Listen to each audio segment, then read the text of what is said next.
All right, hello everyone, and peace of Christ, all of you. I hope my voice coming good and clear. I apologize. We started a podcast about an hour ago, and we lost the internet. I hope will not happen again. Uh, there's nothing I can do about this one. I mean, it's an internet, the company, the internet drop. Anyway, we continue, and I hope that the Muslims who they are listening, they will share with us their ideas and what they think. In front of me, I have a picture of the Kaaba. I mean, this is the Holy Kaaba swimming in the mud of the sewage. And yet the Muslim, they claim that this is the most holy place and the location chosen by Allah. I mean, it's a chosen by Allah, it's in the worst location in the world. So what if it's not chosen by Allah? I mean, imagine you are a person who hire an engineer, and this location is chosen by an engineer, and this engineer, he put your house where the poop and the sewage will cover it, and yet this is a holy place. Actually, the Quran says that the Kaaba is a holy ground, and Christians and Jews and Buddhas and atheists and anyone who don't believe in Allah, they are unclean, they are filthy, dirty, najas. Najas is not just unclean, it means like nothing can clean you. You are really filthy. So, because you are unclean, you cannot enter that holy ground. But poo-poo can cover it. I mean, you cannot, but poo-poo is okay. You see, when the Quran says that those who they are not Muslims are unclean and they are filthy, dirty, and then we find this picture, as you see in the screen, how the Kaaba is flooded and covered by dirt. So, why Allah, the one who is supposedly choose the location, did not stop the flood from covering his Kaaba? Why Allah don't use his fingertips to lift up the ground of the Kaaba? I mean, it's very easy. You see, the Himalaya mountains, they are growing mountains, which mean they are not really fixed. The size of it is growing because the magma in the ground keep pushing up. For sure, it's slowly happening, but the height of the mountain is increasing, not decreasing. So what Allah need to do, just lift up the ground under the Kaaba, and you can do it. And yes, Allah have a fingertips, And the funny, the Muhammadan in their videos trying to refute me, they say Christian Prince, he says Allah, he have a body part. All Muslims agree that that's not true. I mean, look at the idiots. You just go search in YouTube, type Allah hand, type Allah foot, type Allah, and you say all the Muslims agree Allah have nobody. You are the most funny scam ever. And you think that people will believe what you say. So, if you look with me at this Kaaba, this is a clear proof actually that Allah is a false God and Muhammad is a false prophet. And remember, this is a picture taken after we start having cameras. So, and then after they have their oil, they start asking American companies to solve the problem, how we can stop the flood from coming to the Kaaba. Which means this Kaaba was flooded for centuries after centuries after centuries. And Allah did not do it, but the American engineering can do it.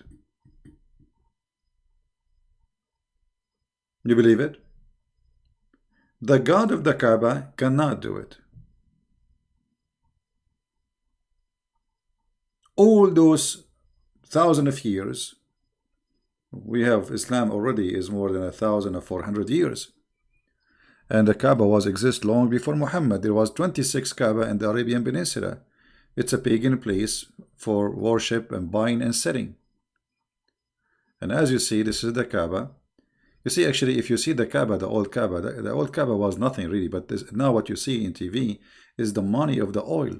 Marble, lighting, even air conditioning, But you see, it doesn't matter how much money you spend on it. They spend on it because they make money from it. Every year, a lot of people go there and visit, and they spend a lot of money for airline. You see, the Saudi government, they make money from even your visit, just from the airline.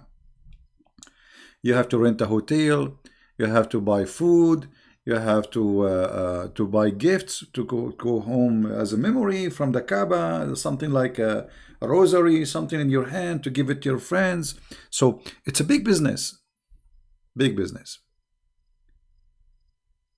Why on a Friday prayer is only for male, no female allow?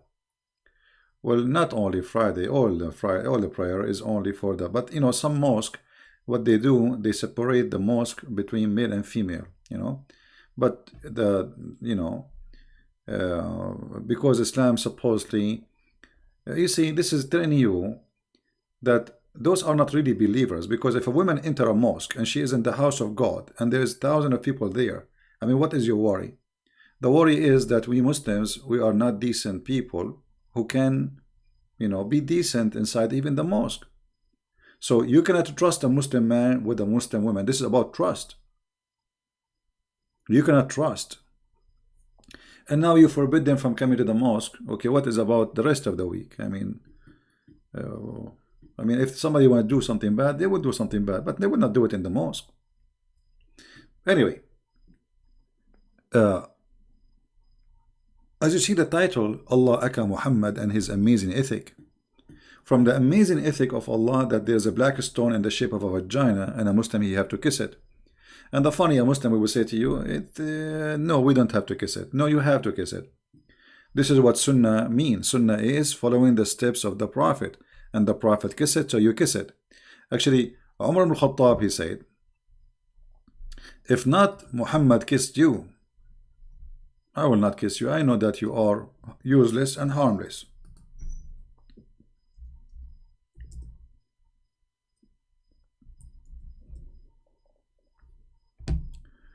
This is Umar ibn Khattab saying it clearly and getting Muhammad busted, by the way, because when he said this statement, he proved that Muhammad is a fraud. Why? Look what Umar he said. Umar came near the black stone and kissed it and said, no doubt, I know that you are a stone and can neither benefit anyone nor harm anyone. Had I not seen Allah apostle kissing you, I would not have kissed you. Do you understand how dangerous this statement is?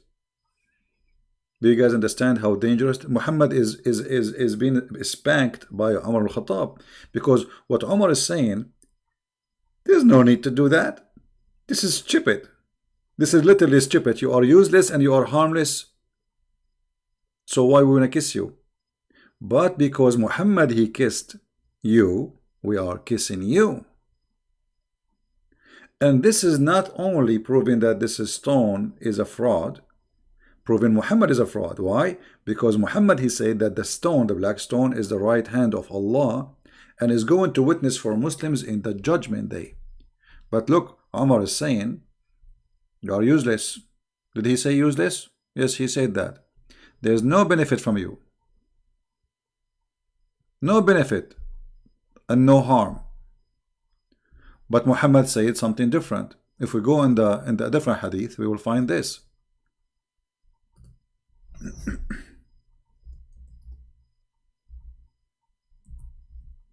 So one of them have to be a liar, either Umar or Muhammad. And here in this case, I believe Muhammad is the fraud. Let me instead see the hadith.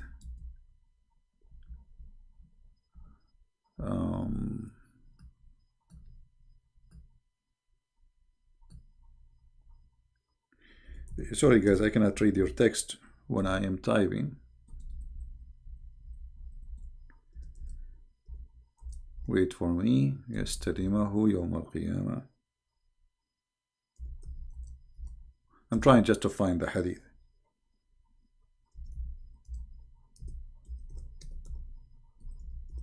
Let us see if we can find it. Here we go.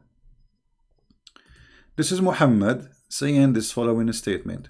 And the Muslim cannot say this is da'if as usual. And by the way, what they say here, Hasan, which means good, it's a stupid statement, because this is a book which is supposedly a Sahih book. What do you mean Hasan?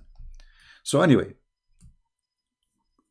I heard Ibn Abbas says that the Messenger of Allah said, this stone will be brought in the day of resurrection, and it will be given 2 eyes, with which to see. What? To see. This is not metaphorical.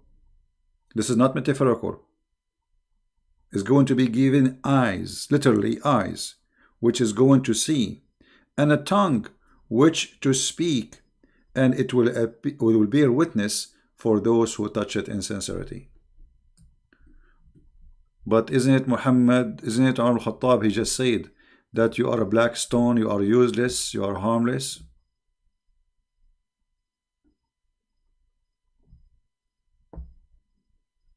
Right? Okay, we'll zoom. I don't know. Let us see if my... Okay. I think now you can see it better. See, but Umar, he said that this stone is useless, harmless.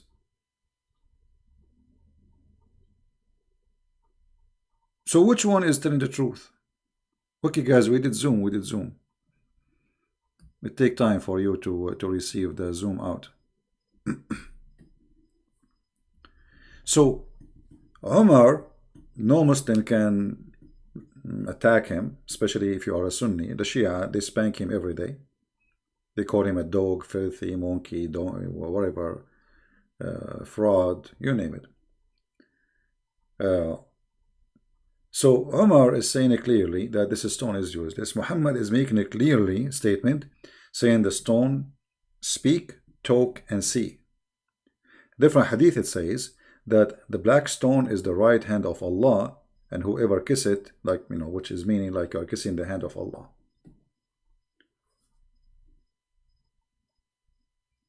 So how this can be ethical, that there is a God, he ordered us to kiss a black stone in the shape of a private part, claiming that this private part is going to witness for us in the day of judgment.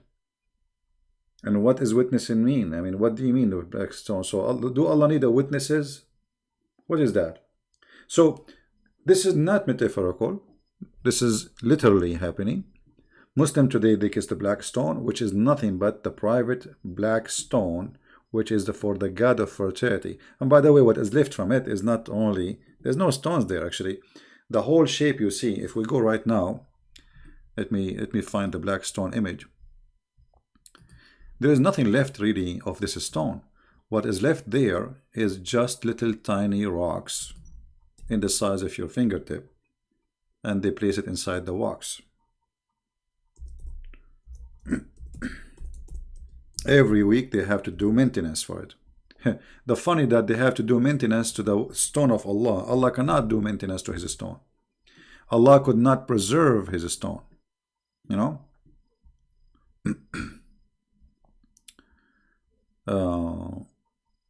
Let us see if we can show you. Here we go. This is how they are fixing the black stone. I will put it for you on the screen. Give me a second. They do waxing. Here we go. They do waxing for the stone, you know. And this waxing supposedly is because the whole stone is waxed. There's nothing left. There's only small tiny rocks inside the wax, and this is what is left of the black stone. Actually, there is videos. There's videos in YouTube. You can search it about doing maintenance to the black stone. So look at this. This is a stone is going to witness for you in the judgment day, but the stone itself is not going to exist until judgment day because nothing left of it.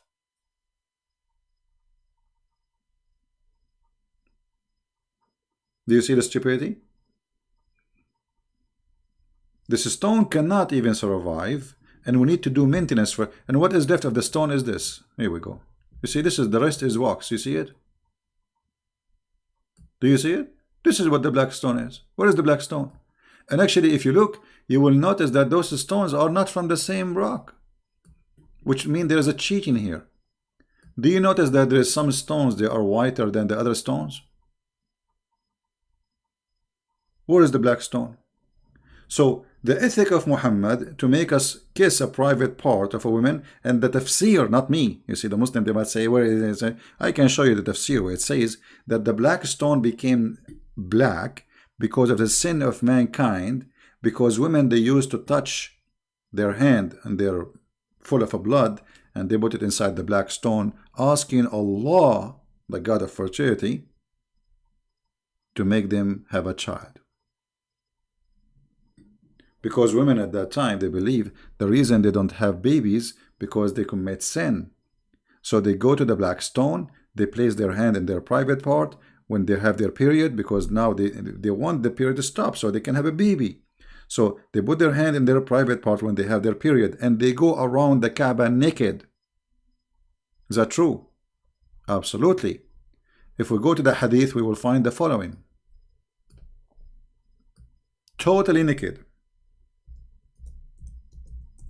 And then you need to ask yourself, what was the religion really practiced in this Kaaba?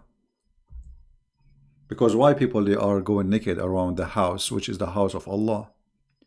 Regardless who is the one doing that, they believe in Allah. You see, when the Muslims, they say the Quraysh, the tribe of Muhammad, they are mushrikeen. Mushrikeen mean they associate gods with Allah, but the main God is Allah. So what was the religion which is the main God of it is Allah, making people practice such a thing, going naked around the Kaaba?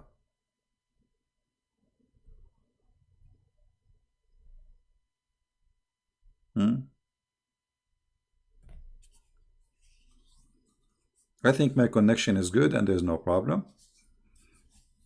No, I think here, the location I am in, when too many people use the same, I mean, it's like a peak time. Today is a Friday evening, and too many people using the internet, and then the speed it drops suddenly. I hope that will not happen again now. So obviously the practice telling you that there is something wrong in this religion. Those who they are doing this nakedness thing, they are believers in Allah. They are not believers in something else.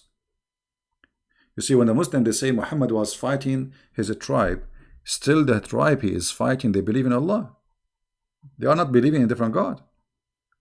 So what was the religion really, which is believing in Allah, making people going around the Kaaba naked?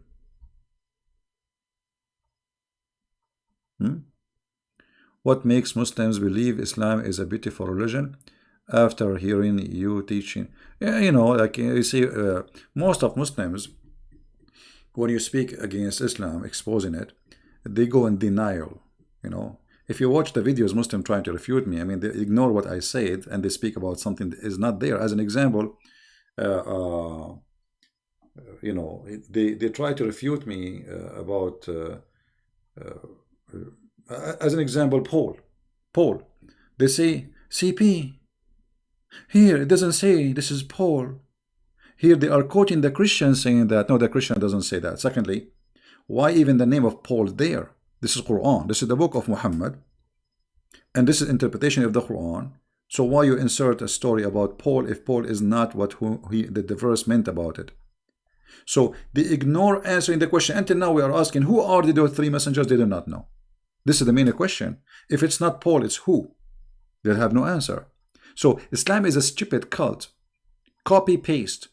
And Muhammad, he have no idea what he's talking about. And if you ask and you read the interpretation of those stories, you will find that those messengers, they are messengers of Christ who went to the city of Antioch. Now we knew who they are, those who went to Antioch. This is the first city who accepted Christ.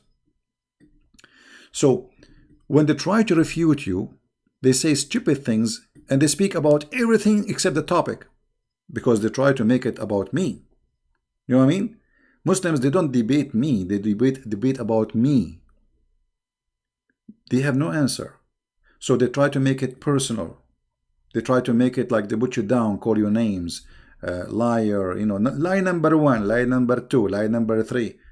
Call me and show me the lies. Why you don't call me? I mean, this will be hilarious. If you have all those lies, why you don't call me and make it official? Let us see how CP will lose his tongue. He cannot answer you now. Like, he will be shocked. Like, wow. And everybody will see that he's a liar. But they don't dare to call me.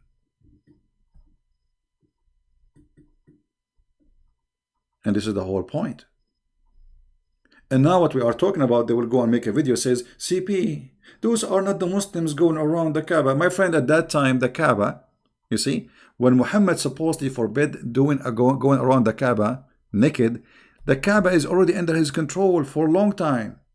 Why he was waiting? Why Allah did not make a verse in the Quran? Look, the Quran have a verses about who Muhammad can sleep with, or verses Muslims don't enter the house of the Prophet without permission. Like what? This is a verse. This is God is talking. Don't enter the house of the Prophet without permission. So he have time to make a verse about don't enter the house of the Prophet and don't eat his food and don't eat his sandwiches. But he have no time to say don't go around the Kaaba naked.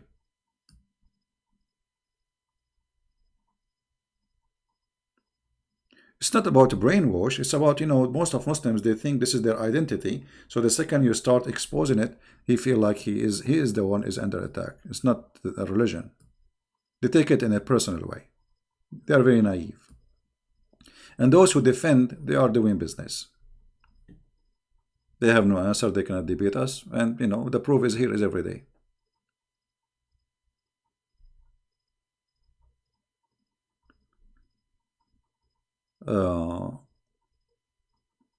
Refute the army story is real. But my friend, how an army of elephant is going to pass all the way to Mecca? Just to show you how stupid this story is. I mean, Muhammad is officially an idiot. This guy, he heard legends and and yeah. If we go to the verses about the elephant, chapter 105, it's a very small, tiny chapter, very funny. I mean, shouldn't you tell us what happened? I mean, what kind of God is saying to us? The whole chapter is 5 verses. If we count them, they are not even maybe 30 words. Don't you see what Allah He did to the people of the elephant? No, we did not see. Did you? Did Muhammad even see? No. Because supposedly this has happened before Muhammad. So how you say didn't you see? I mean, even the statement is stupid. Didn't you see? Who is the one who saw that? Muhammad did not see it himself. Who is the one who saw it? And what happened? No, we did not see. Tell us, please. There's an army and they are coming with the elephant, and Allah He sent the bird carrying stones. Like what?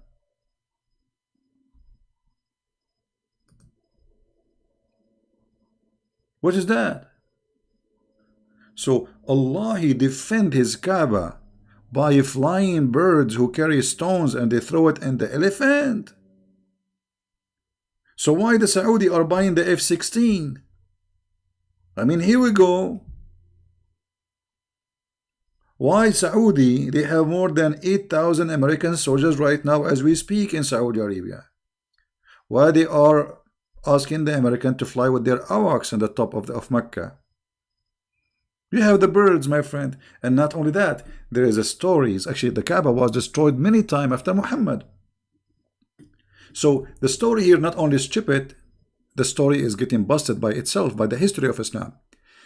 Al-Hajjaj, he destroyed the Kaaba. There is many names, but the most famous one is Al-Qurmuti. Al-Qurmuti, who destroyed the Kaaba, and he took the black stone and he made it a stone for his own business, like bathroom, for more than 20 years. And not only that, Al-Qurmuti, when he destroyed the Kaaba, and the Muslim now, they say to me, it's a black stone, why Allah will defend it? Well, here we go. Don't you see? The Kaaba was defended by Allah. He sent an army of birds. And here, remember, this is the Kaaba where people, they go around it naked at that time. You know what I mean? So Allah protect the Kaaba when people go naked around it, but Allah don't protect the Kaaba when people are not going naked. You know what I mean? So when the Kaaba became clean from the idols, supposedly, the Kaaba have only Muslims around it, Allah don't send His bird to protect the Kaaba. Al-Qurmuti, he come, he destroyed the Kaaba, he took the black stone, in the top of that he stood in the middle of the Kaaba, in the top of the ruin, and he said, hey Allah, where is your birds? Where is your birds? There's videos on YouTube, the sheikhs are explaining it. The guy was challenging Allah, says, where is your birds? Which means you are a fraud. After Al-Qurmuti, he destroyed the Kaaba, Islam demolished. A lot of Muslims left Islam because they noticed that this is really not a fraud. Where is Allah? Where is the birds?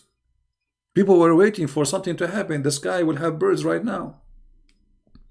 No birds, no snakes, no cockroaches, no ants, nothing.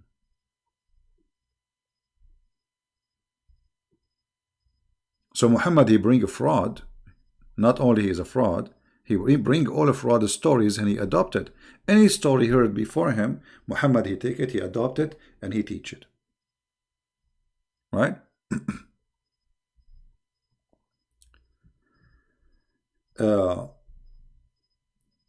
When I lost my internet, we were reading about Muhammad advising a man not to marry a woman she is widow or previously married, to marry a child.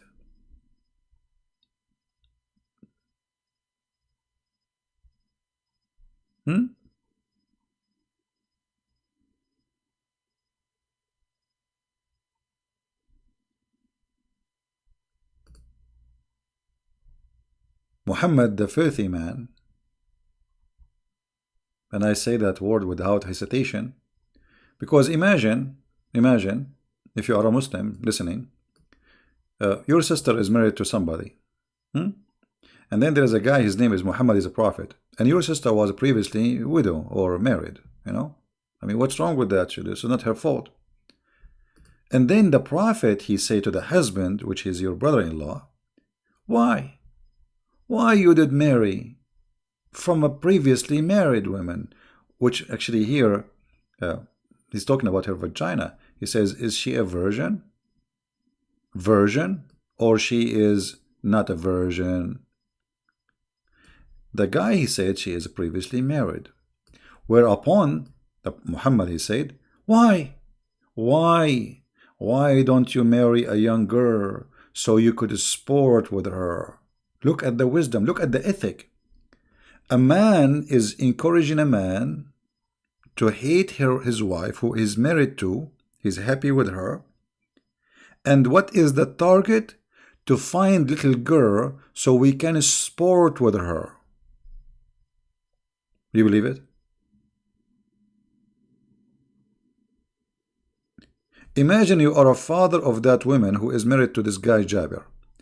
And you hear Muhammad saying to this Jabir, why you did marry this woman? Why? Why you don't marry a little girl so you can play with her? Here you see the mentality of Muhammad, that he is a sick person. Not only he's a fraud, not only he's a filthy, he's mentally sick. Because this is the best man of the Muslims advising the best advice. Who can advise better than Muhammad? Nobody. Right? Yeah, what kind of a sport exactly? I mean, she's a child. And the Muslim, they might say, CP, it doesn't say she's a child. No, it says, read carefully. And she could sport with you, or you could amuse with her. Amuse, as if she is a cat. She could amuse with you. I said, Abdullah died, and he fell martyr in Uhud, which means this man and his family, they're fighting for Muhammad, they die for Muhammad, and left 9 or 7 daughters behind him. I therefore did not approve the idea I should bring a girl like them. Do you see it? His brother, he died, and this guy now taking care of the family of his brother, and he have 7 or 9 daughters, and they are little girls. I did not approve the idea. Muslims, Muhammad and Abdul, Fifi, Mimi, Juju, Susu. Don't say Christian Prince. Christian Prince. The hadith doesn't say that. Yeah, it doesn't say that. No, it says that. I therefore did not approve of the idea that I should bring a girl like them. Like them who? The children of his brother. I preferred, continue, but I preferred to bring a woman who should look after them, which means those are little girls who need somebody to take care and look after them. Isn't it clear, guys? I assure you the Muslim, they will make videos at CP. It doesn't say that. It doesn't say that. How you can even defend such a man? How even you can follow such a man? Encouraging a growing man to go after children to have sex with them and making him hate his present wife for the purpose of amusing her and amusing you, sporting with her, sporting with you. And what do you mean sport with her? She's a child. What you will do exactly? She will jump on your belly?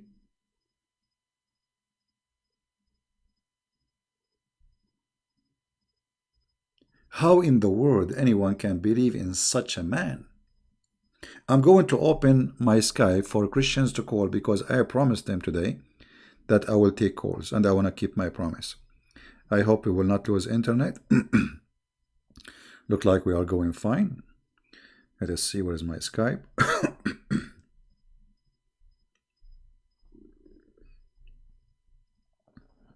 All right. Okay, my Skype is open. If there is any Christian want to call, and let us do it this way. The one who texts me first, I will call you. So don't call right away. All right. Hamidin, Hamis. What is that? Muslim? If you are a Muslim, let me know. Text me first, please. And then I will call you based on your text, which means first text, first call. So we don't disturb each other like you call me when I'm talking. Just text says, I want to talk, can you call me? And I will call you back. Seriously, what we are going to talk about in Skype? Sarah, nobody is asking you to call. Seriously. I mean, what's wrong with people? Seriously, what we are going to talk about? You don't have anything to talk, don't call.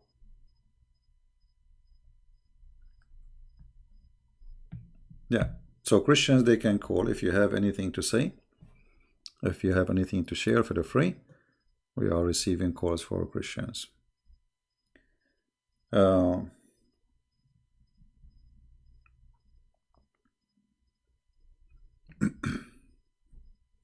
Sometimes I read comments and comments are funny.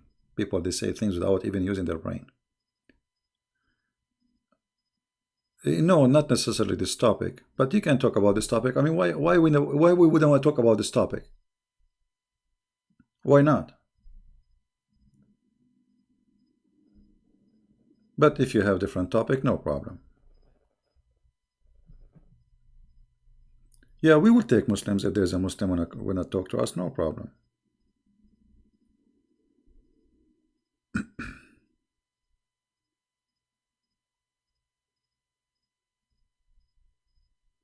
Yeah. So how this man Muhammad can be a prophet of God? Somebody asking question about Sahih al-Bukhari. Let us see what is the question. Is it true that Sahih Bukhari was written by Imam called Muhammad ibn Ismail ibn Ibrahim ibn Bukhari? Ustad Abdul says that. Yeah, so what? By the way, Al-Bukhari, there's nothing is called written by Al-Bukhari. There's no book called Al-Bukhari. Al-Bukhari, which we are reading right now, this is not a book written by Al-Bukhari. Nobody have a book. It's called Al-Bukhari. All right. Hello? Good morning, Mr. Prince. Hey, my friend, how are you? Doing good, Mr. Prince. How are you? How is everybody? I'm all right. What do you like to say with us? Yeah, I want to say with one verse from the John chapter. Jesus says, I am before Abraham. Yes. That chapter, you want to help me to people to understand also where he saw Abraham in the Old Testament. In Genesis 14 chapter, when Abraham went to the war and when he coming, he meet one person. You want to explain to that to people that verse, please? Well, you know, the Bible speak about even the Lord. He came with the two more person, you know, to Abraham, and Abraham he bowed down. So when the Messiah he spoke about Abraham, he saw me and he you know, pleased with my day. You know, he was rejoicing with my day. He did not mention when which one it was when he saw him, but obviously the Bible support that he saw him. You know, he did not Mr. say. Prince, Yeah.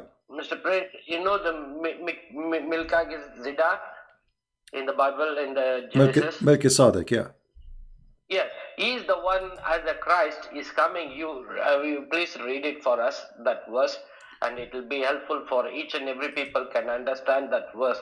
That is the one, he bring the bread and wine to him, and he is the most king of the church.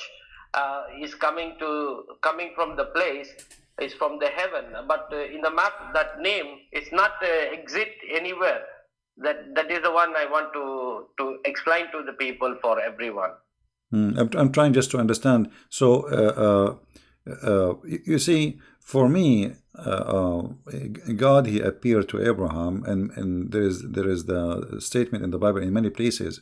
So I cannot say it's just only this is about when Melchizedek came and spoke to and he saw Abraham. I can say that God confirmed that he met Abraham, and Abraham he saw him as a man. Correct?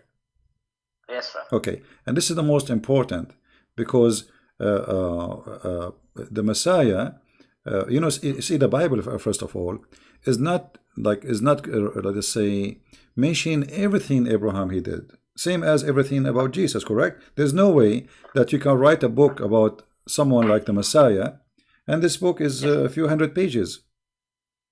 Yes. Right? Which mean there's details in the Bible which is the most important for us, not like the Quran about Muhammad, don't enter his house and don't eat his sandwiches, those silly stuff, you know. So the purpose of the Bible is to deliver to us, we the people who need the guidance, the most important information, not normal information. Otherwise the books should be written about Jesus, maybe a big huge library, because the person who lived in this earth 33 years, how many words he said? You know what I mean? Yes, yes. How many words he said, how many sentences he made, how many conversation he had, for sure a lot. So what the Bible focus in is what we need to know, not everything. So the Bible confirmed that Abraham he met like if you go Genesis 18, right? And and even Genesis 14 and Genesis 17. So anyway, it confirmed that the Messiah he met Abraham, and not only that, Abraham he saw my day. And the Jews, they said to him, well, how you say that you met Abraham, you are not even 50 years old. And here you notice that the Muslims and the Jews, they have similar let us say functioning of understanding the Messiah. So they could not understand that this is the person speaking that he is God. They are looking at a man who is not even 50 years old, but yet he claimed that he saw, and Abraham saw him. And then after that, they try to kill him, because simply he is claiming to be God. As simple as that. And the chapter saying that, and the Muslim, they say, where Jesus says, I'm God, worship me. I'm a God. Yes. Yeah. So the same chapter is saying it clearly that they want to kill him because he is claiming to be God. Claiming to be God. Yeah, and Jesus did not say, I'm not claiming to be God, right? like when they said he's claiming to be God, did he say I don't mean that? No, he did not say. He did not say that. And Yes, yes. and then, you know, the Messiah, he confirmed in like in other places, like in Matthew chapter 22, the Messiah, he said to them, to the Jews, and those are very well versed people, what do you say of Yes, Christ? What do you say of Christ? They say he is the son of David, you know, from David. David. So the Messiah, he said to them, well, if he is a son of David, then how David called him God? God. You Yes. know, how David called him my Lord, my God. So the Messiah himself, he said clearly that I am the Lord of Abraham, I am the Lord of David, even though the Bible, by the way, says that Messiah by birth, he is from the seeds of David. But as we knew, that Messiah is not a son of any one seed. He's not a son of any man, you know. He Yes. is just a God in flesh, because simply he Yes. exists before his birth. But the Messiah here, he confirmed. What do you say about the Messiah? They said he is son of David. Then he gave them a question which they cannot answer. How then, if he is a son of David, which means he is disagreeing with them, if he is a son of David, then how David call him Lord? Lord. You know, he called him Lord Jehovah. Jehovah. So if he is just from David, that means he is just a man like everybody. You know? Yes. But he is by birth from David, which means because he is born of the Jews, as simple as that. But the Messiah, he is the Lord of David, and David, and remember David here, he is the highest man for the Jews, like he is the king, the most powerful king. So when you say the king of the Jews, who is the most powerful, he is saying to Christ, you are my God. So who is the Messiah then? So he is the Lord of David, and this is David, the king of everybody. It's like today, we don't want to make it an example, but for people who don't understand, it's like you have a president in your country or a king, and he is the most powerful man in the country, yet he sees somebody, he call him my Lord. Yes. You know, my God.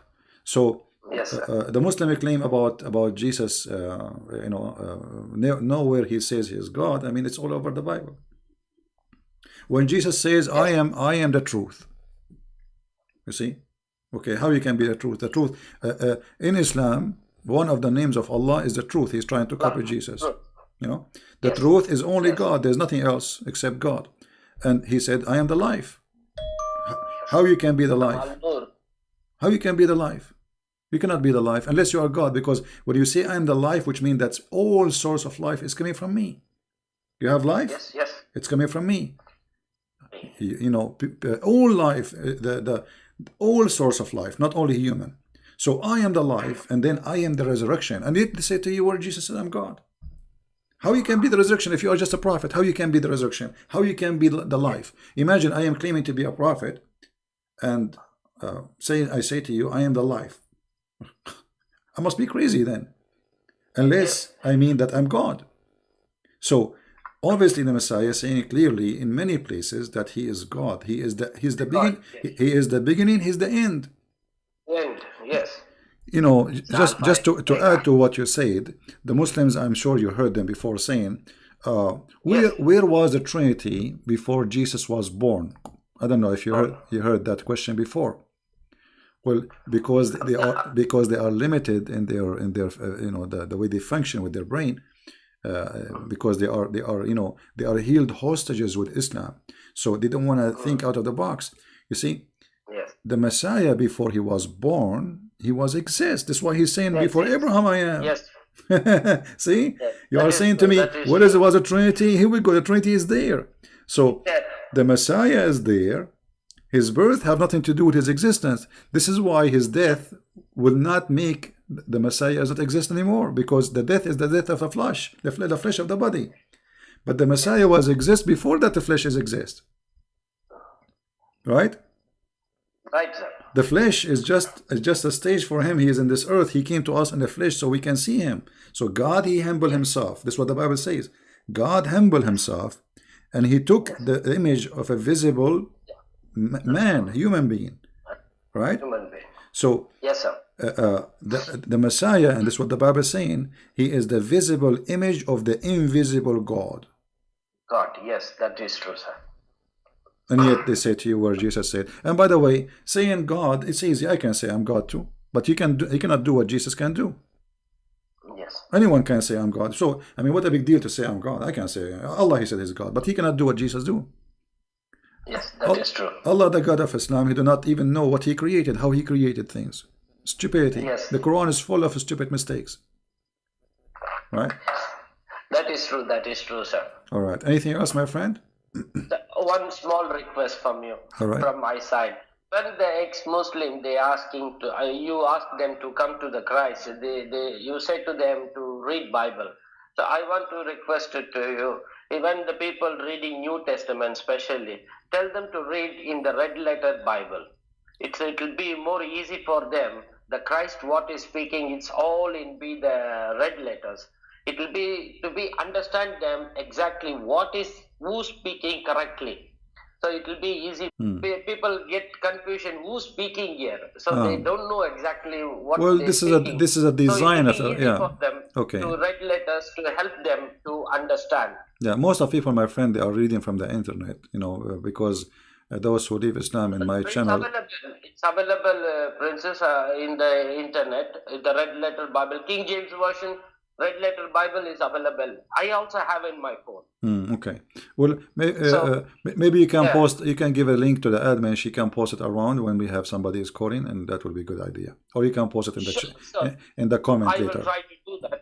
I don't know how to do that one, but I will try to. In the comment, you can post later in the comment after you hang up, in the comment of the video after we finish, and we will have it. All right. Okay. Okay. Thank you, my friend. Thank you very much, Prince. And one more thing. Christmas time I asked you to pray for me. I was in trouble. I don't have job. I don't have money. I remember. You are the one who you work in Saudi Arabia, right? Okay. Yes. I'm still here. Today morning only when I came for the duty. It's 5 o'clock here. I came to duty. My superior called me and told me, Jason, within 3 days to 4 days you will get your money. What you work for this company. So maybe 2 days or 3 days, I will get my money. Wonderful. And thanks to everybody who will pray for me and pray for me more. The next step, what I'm taking, I want to be exactly a correct path. I want to walk in the correct way to take my family in the right path. So please pray for us. Well, my friend, I want to give you an advice from my heart. I know that people, they go to Saudi Arabia to find jobs, and I know that's nothing wrong with that. But living there is not really a good choice. So try to find a job in different area, different territory, where your family can live a normal life as a Christian. Yes. And you can practice your belief as a Christian with the freedom. And, God will provide, my friend. Yes. I mean to that. Thank you. Thank you. Friends, I will take care, and God bless you all. Take care. And thanks for you opened, I opened it, morning phone. I saw you telling only Christian people can call. I'm very happy to call you. So I jumped it inside. I called you the same time. Weekly one time, if you keep it for the Christianities people to talk to you, I'll be very happy to. So we can talk to you. You cannot answer all your Skype messages. I know yesterday also you are speaking that one to the people. Yeah. So like just one day you keep it for us. It will be very nice to be family together. Sure. The family is most important in the Christ. Christ is say, be as a family. Don't be a separately. We don't like separate people. We want to be as a family. We are a like family. A unit. We are a family. Thank you, my friend. God bless you, and I will try to make it every Friday. You, and give my love to family, mommy and dad. Okay. Take care. Bye bye. God bless you. Thank you, sir. Friends. Bye bye. All right.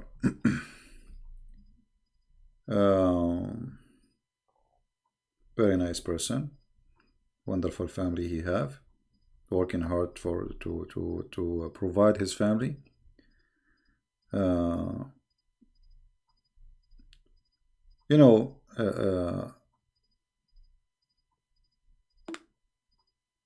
Life is full of stories, and there is many wonderful people. They are trying to work hard to provide their family, and they are born in a, let us say, generally speaking, a poor country, but nothing make you poor as being poor in your heart, because at the end of the day, everybody live. All of us, we will eat something. Bread, it doesn't matter what we eat. There is poor who they are living. I saw poor, really, real poor people. But they are happy, they have nice smile. Me, myself, I don't have it. And the other day I was watching a video about people in the Philippines. They have a flood. The flood took their houses, and they are smiling. I mean, imagine those people. They have nothing. They have nothing before the flood. Little tiny house made from, and you think they are poor, even if you are rich. Because there is people who have a lot of money, but still they are poor because they want more and they will never be satisfied. So we pray that this brother here, and I hope everybody will pray for me, with me, that he will find a good job to provide to his family. He's not asking for much. He's not asking for to be like a rich man. He just wants to have a job for his family. So pray for this brother, so the Lord will provide him and the Lord will open door for him. Now, we have somebody want to call. Okay, let's see.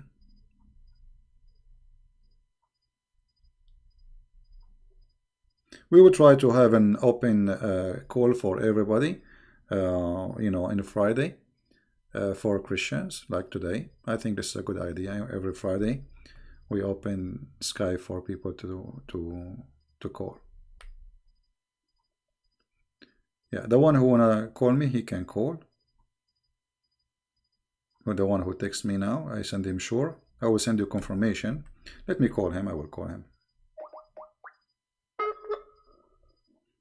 Now look like his internet is bad, maybe.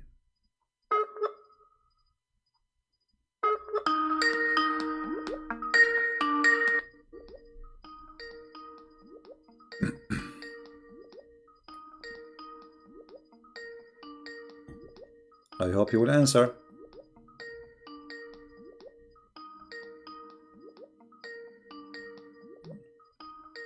Well, he is not answering. Hello? Hello? Yes, my friend. You are live on air. Hello? Yes, we hear you. You are live on air. Hello? We hear you. Hello? I think you have a bad internet like me. Hello? We hear you, my friend. Go ahead. Yeah. Brother Christian Prince, can you hear me? Yes, I hear you. Go ahead. I hear you. Don't Brother listen. Christian Prince, can you hear me? Don't listen to me from YouTube. Listen to me from Skype. Praise the Lord, brother. Yeah. Thank you, brother. Thank you for taking my call. And I'm praying daily for you, for your protection and the wisdom what you share. That's a God's blessing. So I have one thing to just to discuss. I know a lot of callers will be waiting. I will just tell my question and you can take it off and I can drop off. No problem. What we see is Jesus is a Jew, right? And according to Islam also, they believe that Jesus is a Jew, but they hate Jews. And if you see that Jesus is sitting in the heaven with the God, and he's going to come back, but still they hate the Jews, right? So I just wanted to know why they don't understand this concept and why they hate Jews. Yeah, okay, I will answer you as you requested after you hang up. Anything else you want to say? No, brother. Okay. I think this will enlighten a couple of brothers and a couple of sisters, those who are listening to. All right. Thank you very much for your call. God bless you. Thank you, brother. God bless you and God protect you all the time. Thank you. Bye. Yeah, it's a very wrong understanding to think that Jesus is a Jew. He is the Lord of the Jews. He is the King of the Jews. He is the God of the Jews. He is born of a Jewish family, yes, but he is not a Jew. By birth, he is a Jew, but he is the God of the Jews. Do you understand what I'm saying? But I understand what you are trying to say to the Muslims. They hate the Jews and so. But this is the same. Can be go to. You see, Muslims they hate the Jews, not because they they understand even why. Muhammad said hate the Jews. That's it. If Muhammad says love the Jews, they will love the Jews. This is why we say Muhammad is the God of Islam. It's not why you should hate the Jews. I mean, how you can generalize even anyway? Everybody is a Jew, you should hate him. Why? Even Muhammad, he says that time will come, and if a Jew hide behind a store, any Jew, hide behind a stone or a tree, the stone or the tree will call and say, hey, there is a Jew behind me, kill him. So Muslims, they are following blindly whatever this man, crazy man, Muhammad, says. Not because they are convinced, but because they are blindly obey. Muhammad, he made verses, says you have to obey Muhammad. Whoever obey Muhammad, obey Allah. Which means obedience of Muhammad is from obedience of God. So he is God in earth. Yet he don't claim to be God, but he have the authority of God. Muhammad, he says something, Allah, he says something. Actually, Muhammad, he win. You know, there's many things in the Quran, the Muslim, they say to you, it's abrogated by a hadith. How Muhammad, he can abrogate the words of Allah if Allah is his God? So Allah, he says something, Muhammad, he says something. Which one we follow? Muhammad. Because Muhammad is more important from Allah, which is a fake God. Muhammad, he just used Allah as a proxy, like, you know, he's a tool. Muhammad want to have sex, he made verses saying any woman, she want to give herself to the Prophet. Muhammad, he want people not to come to his house, eat his sandwiches. I mean, have you ever heard of a God saying don't come to the house of the Prophet to eat his sandwiches? What is this? The sandwich God? All right, we have somebody trying to call. Tell me if you want me to call you, my friend. Just don't send me a text. If you want to call, say, I want, please, can you call me, and I will call you. Have you ever heard of a God saying to his prophet, any woman she can give herself, and you may differ between them? You might delay some. What is that? Allah is giving tickets for sexual activities. Okay, somebody asking, can I call?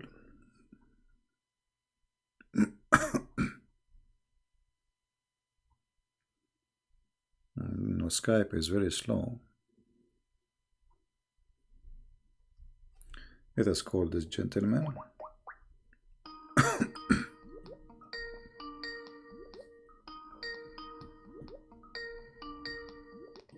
Hi, CP. Hello, my friend. You are live on air. Yeah, my audio is clear, right? Sorry? Is my audio clear? Yes, it is. Please listen to me from Skype, not from YouTube. I'm speaking from Skype only. All right. I'm calling from India. You're welcome, my friend. We love the people in India. Yeah, actually, I'm also a Christian by birth and by practice. Okay. And I used to debate a lot of Muslim friends in India. Some people who challenge me, I challenge them back. And I used to listen to all of your podcast in YouTube while going to work. In fact, many days I used to listen in earphone and I with them. Yeah, well, you know, when you want to discuss religion with somebody else, you better, you know, like educate yourself before you speak about the topic. Otherwise, you will look ignorant. Like the Muslims now, when they speak to me, all of them, they look ignorant. Even those, the ones that grow beard, they, you know, they look very ignorant. So education is education is a must. Only facts. Yeah. Yeah, that is very important. That I always realized, and I did that.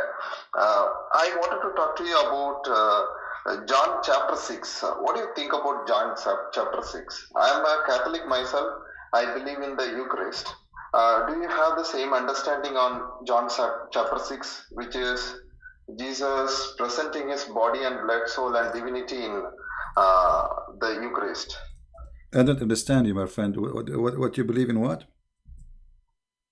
Eucharist, the bread and wine becoming the body and blood of Christ. Repent. Bread and wine, which is you mean okay, okay, he orchestrates that. Yeah, all right. Yeah, you know the Messiah. He said, "This is my body will be broken for you, right? And this is my blood will be shed for you, and do this to remember me." Now, the Messiah, when he said, do this to remember me.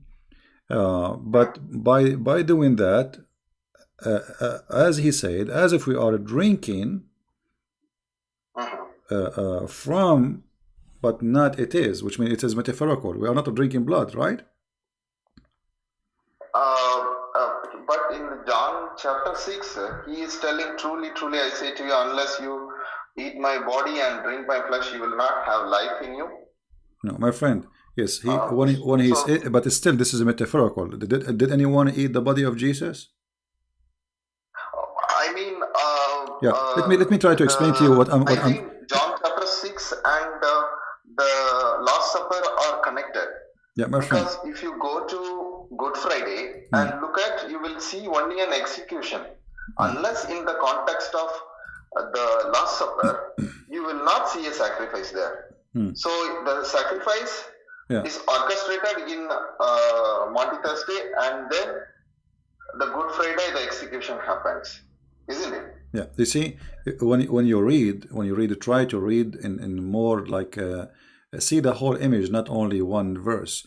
If you read in John chapter 6, you will see that Jesus saying to them that I am the bread of this life. He said, it's not by the bread only human being live, but by the word of God, right?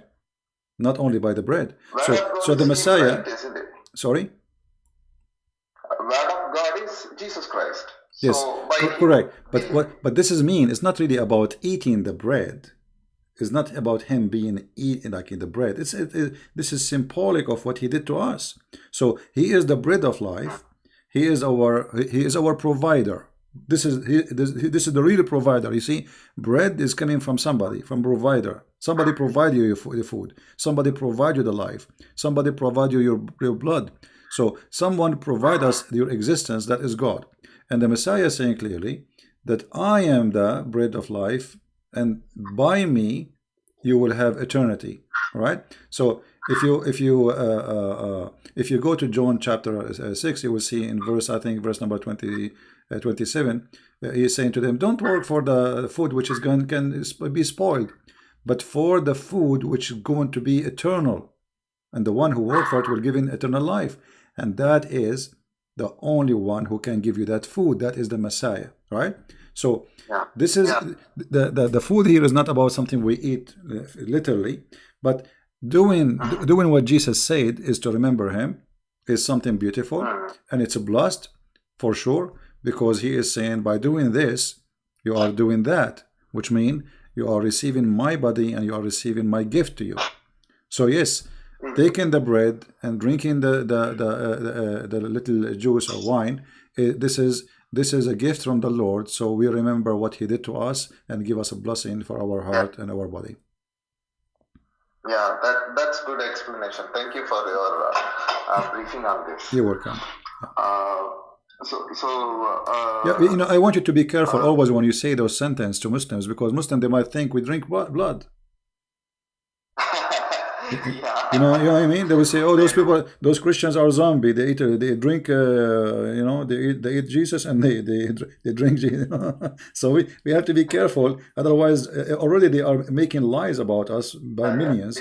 So they easily straightforward they will make lies, but if you give them something difficult to understand, they will just twist it.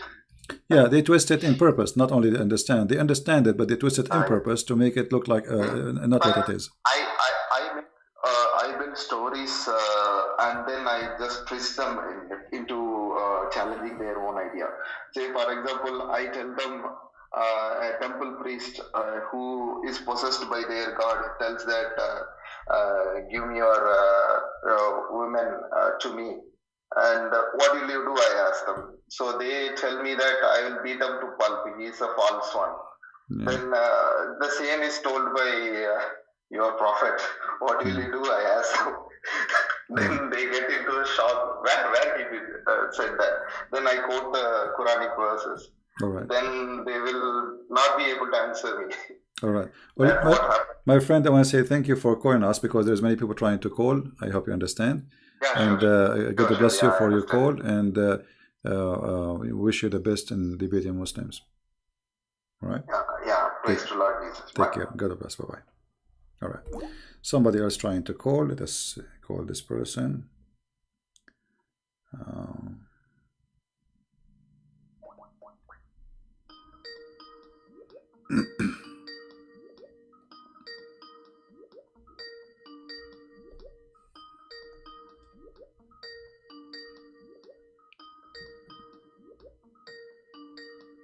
He's not answering. You know, don't call me when I am live with somebody. I mean, wait until we drop the call. Just send me text saying I want to call, and I will call you back. And now he is not answering.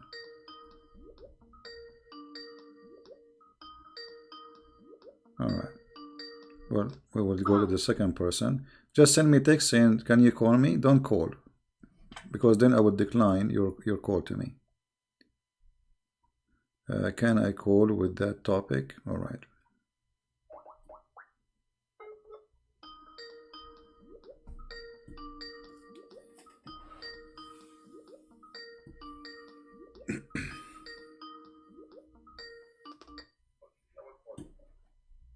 Hello? Hello? Yes. You're live on air. Huh. Thank you for calling me back, City. You're Can you welcome. hear me? Yes, sure. I will hear you. Yes. So did you read the text of the topic that I wanted to ask you about? I could not really get a chance to read it. Let us see. Can I talk about what women gets in Jannah, if it's okay? Sure, go ahead. Yeah. So I'm actually working on a video, and then I got, well, basically, there are many verses in the Quran that mention about what the righteous people are going to get in Jannah. Like in the Surah 78, 38, 55. But then, do you think that all these verses only implied for men only? You see? Or these... Okay. The Quran, the only thing the Quran speak about women they will have in heaven, that they will be in heaven. That's all. Doesn't say really what they will have in heaven. The rest of the description is for Muslims, men. You see, and we can prove that easy, because the Quran described they will have this, they will have a fruit, they will be reclining in their couches, and with them the hur, right? So Yes. obviously he's a woman of equal age. Yeah, right. So obviously he's speaking to who? So the one who is the one who is speaking to? He's speaking to men. Otherwise, that will make them lesbian, because saying to the and you're whore with you. So, and he described those whore that they are, they did not have any sex before. So if you read the whole verses, this is about Allah speaking to men, which is Muhammad, not to anyone else, only men. All right. So those men, what they will have in heaven. The only thing the Quran speak about women they will have, that they will be in heaven, but they will what they will be? They will be sex toys for the men. Yeah, because I received conversation with Muslims, and they said no, these are also part of this, are also for women, because not all those verses mention about women, only one or two. No, we see, we have the hadith. The hadith confirm what is in the Quran. We'll explain it. Muhammad himself is explaining.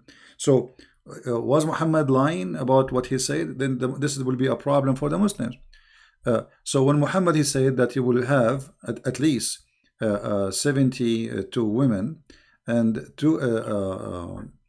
some of them they are wives from the earth, and the rest are from the virgins, which Allah will provide in the heaven.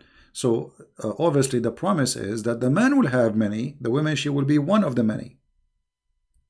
Right? One of the many. Yeah, one of the many. And she herself, she is a gift for the man. He is not a gift for the women. She will be, you see, in chapter 55, verse number 72, it says that those are going to be even jailed inside their tent, which means they cannot see anyone else. Just for the man. They will be jailed. They will be restrained in their tents. If you go to chapter 55, verse number 72, that those women, they are jailed. They cannot see any other man except the man who will sleep with them.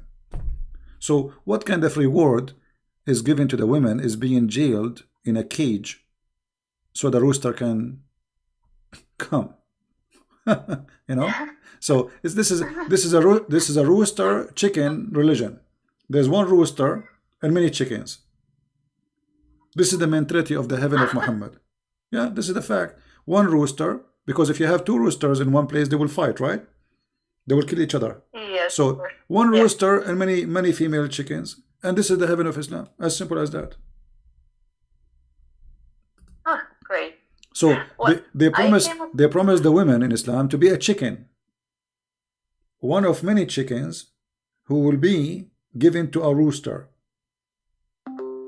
You know, in heaven he will have high walls. Why high walls? Because those people, they are Arab, they are very, you know, private. They don't want anyone to see. Yeah, you will have high walls, and nobody can see behind those walls. So you see. That's why it says here, "Hurun maqsuratun fil khiyam." So what it's Amazing. yeah. So you know, the best description is a rooster chicken religion. You know. Yeah. So when I talk to Muslims, and then I came across with this one verse, if you can pull out also from your screen, Surah 33, verse 35. And then the funny with this verse is the tafsir actually from Ibn Kathir. 33, verse 35. 35. Okay. 33, verse 35. Yeah, about don't enter the house of the prophet. Wait, I'm going to see that. You are talking about chapter 33, right? Chapter 33, verse number 53. Yeah. Yeah. This is about Yes. don't enter the house of the prophet, and don't you know, don't ask don't eat his food.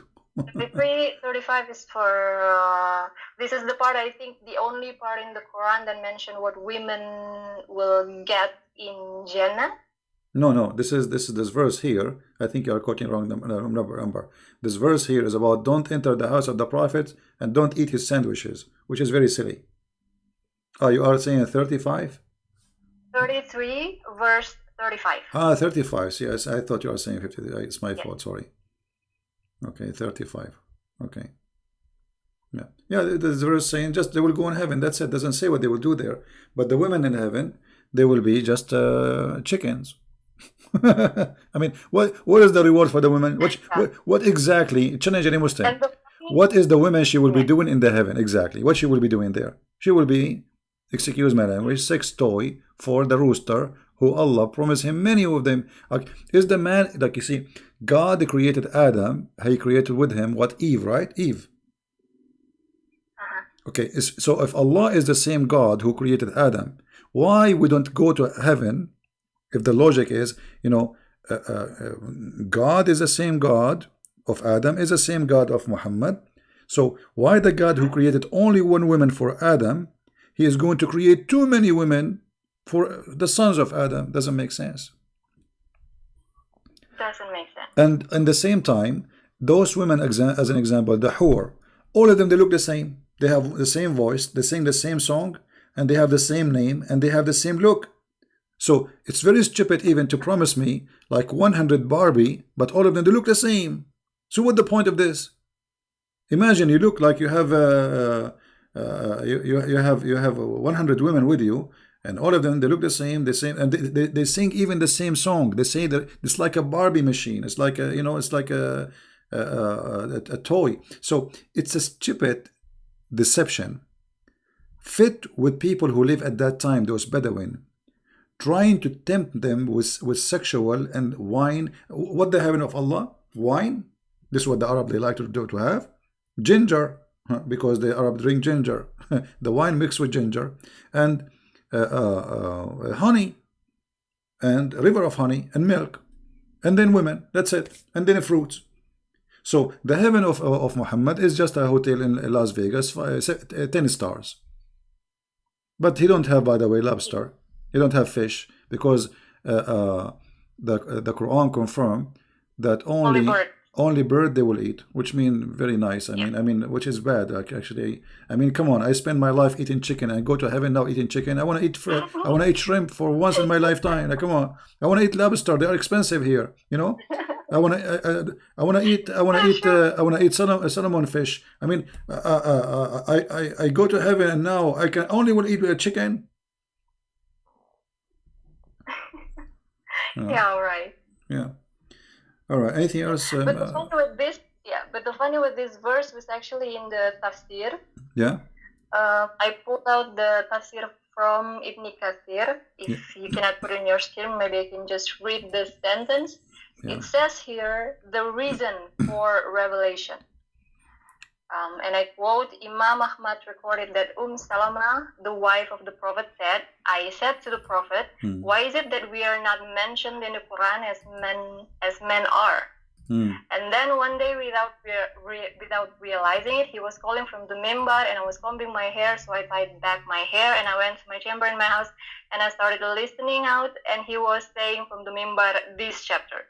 So basically, the reason for this revelation of this ayah is that because Muhammad just got complaint from one of his wives. Right. Always those things happen because Muhammad is simply, he makes things up to fit with what's happening around him. So somebody complain, a woman, she complain. But remember, Muhammad, he made in different hadith, he said that the majority of women, they will be in hellfire. Remember that hadith where he said they are half a brain? Okay, so those who will go to heaven is those who they are only obedience to their husbands and totally obedience, and they are literally chickens, which means you have no say, nothing to say, and that will make you go to heaven. Otherwise, the majority of women, they will go to hell, and the hadith confirmed that. So Muhammad, he asked them to give him money, donation, so then Allah will forgive to them, so they might go to heaven, which means Muhammad not only is confirming that he's a fraud, but he claiming that if you give little, some earring, they start giving him earring and rings, by giving some gold to Muhammad, then Allah will take you to heaven, even if you are a bad woman. Yeah, because what he said, women give it charity to who? To Muhammad. He want their money. And because I saw most of you going to hell, okay, if women by giving charity they will go to heaven, that means they are still bad, but by giving the money to Muhammad they will go to heaven. What kind of heaven this heaven is? You see, he is not saying change the way you live, change the way you are, give it charity, and then they start giving him their earring and their rings. And that supposedly will make them to go to heaven. O women folk, you should give a charity and ask much forgiveness, for I saw in your block amongst the door of the hell. So they are the major people of hell are women. But the fact is not true, because this is totally contradiction with the Quran. If Muhammad promised every man many women in the heaven, regardless of the number, that means the number of women, they will be way more than men. Right? Yes. So either this hadith is a fraud or the Quran is a fraud. I believe both of them, they are fraud anyway. And not only that, Muhammad he made some stupid mistakes. He claimed that women, they will go to hell because they have deficiency in their religion and deficiency in their intelligence. And if you think about it, both who he called them deficiency is not a reason to go to hell. Because let us say a person, he have deficiency in his brain. Let's say he's crazy. He's a crazy. Allah created them that way. Yeah, he's a crazy. Let's say somebody's a crazy. Well, this is not right. God is God of justice. He will not send him to hell. This guy is a crazy. You see, God judge you by what he gave you. If you don't have the brain, which you can judge by what to do, what not to do, then why God will send you to hell? So Muhammad saying that women, they are stupid, therefore they will go to hell. But this is stupid of him to say, because if a woman, she is stupid, she is the maid of Allah, and that means Allah should go to hell, not the woman, because she is maid of the maker. Look, and what they ask him, what our deficiency in her intellect and religion? He said the testimony, the proof of the deficiency in intellect and religion, that the women testimony is two women equal to one man. So Muhammad, he want to prove to the women that you are half a brain by saying a rule which he is the one who created, saying that two women equal to one man in witnesses. And all of us, we knew this is stupid, because women, they have actually, when it's come to details, women, they have better memory. As an example, if you go with your husband to a dinner, and then we come back and we ask the husband what you ate, he will not remember. He will not remember. Sure. The women, she would describe what women they were wearing, the shoes, the perfume, the earring, the bracelet. I mean, she would describe everything. The guy, he would not even remember what he ate yesterday. So here Muhammad proved again that he's a false man. He put the women down in purpose, because he need the men. He need fighters. Women are just women sitting at home.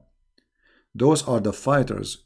So he gave full control for the man, full promises for the man, and the women, it just exists for the man. Definitely. Yeah. Anything else? So one thing also, CP. Okay.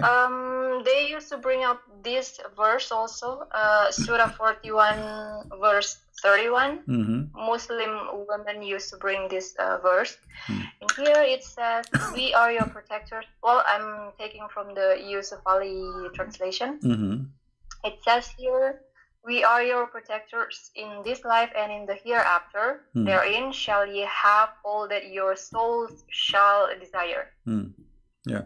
So Well, they said, well, whatever we want, we get.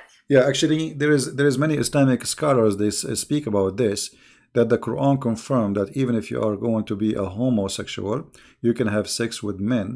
And actually, I can show tons of reference about that. Yeah, a man, he can, because it says whatever you wish. Actually, there's a video, you can search it. A Muslim, he called me, and we did talk about in that video about if having sex with his mother, because in Islam they say, many scholars, that you can have sex with your mother and your daughter. Some, they say no, it's not allowed, but the Quran says whatever you wish. So if you can search for that video, and then he said to me clearly, so what's wrong with that? Search it, you will find it. I think it's called I don't know, Paradise something, Christian Prince. You have to put it, the Muslim, he was calling me and he was defending, he was angry, and he's saying to me, what's wrong with that? What's wrong with you? Actually, I will try to find it and play it right now. After you finish, I will try to find the video. Yeah, of course. And let us see, Christian Prince. For me, it's very hard to find my videos because you type my name, you find endless number. You need to remember the name of the video. Heaven, maybe debate. Let's see.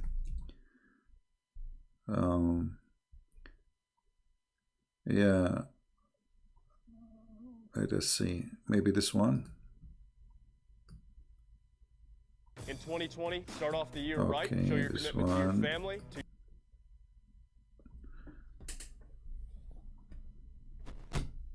I will put it in the other speakers so everybody, including you, can hear. Okay. Yeah, actually, after you hang up, I will play it. Anything else you want to say? That's it. All right. Thank you very much for calling, Yeah. and God bless. Take care. Bye. God bless. Yeah.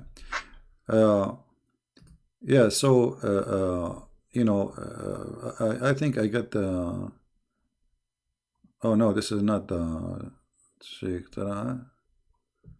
Maybe this is not the one we want, but let us see.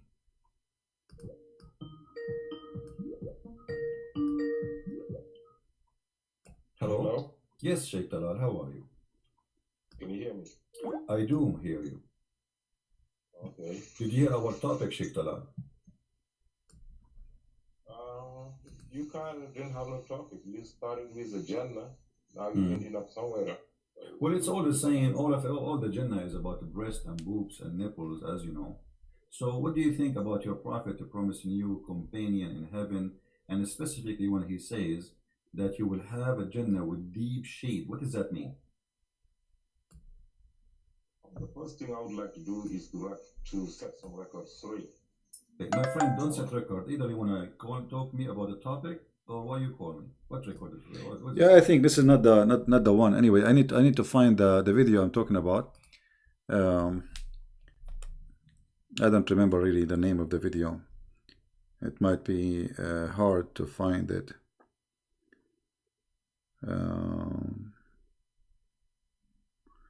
Okay, we have this person trying to call. Okay. Don't just text me says hello, I am Christian. Tell me, you want me to call you? Or just you are saying hello? Don't say hello, please. Don't say I would like to add you to Skype. Just call you know, tell me I want call me.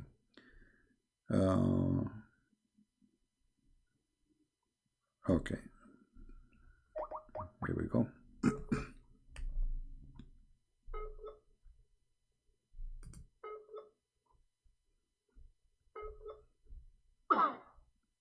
Bad internet. I'm trying to call you, Tamara. This is you. You are saying this is your Tamara, right? So you said this is Tamara, but I cannot. Let us try again.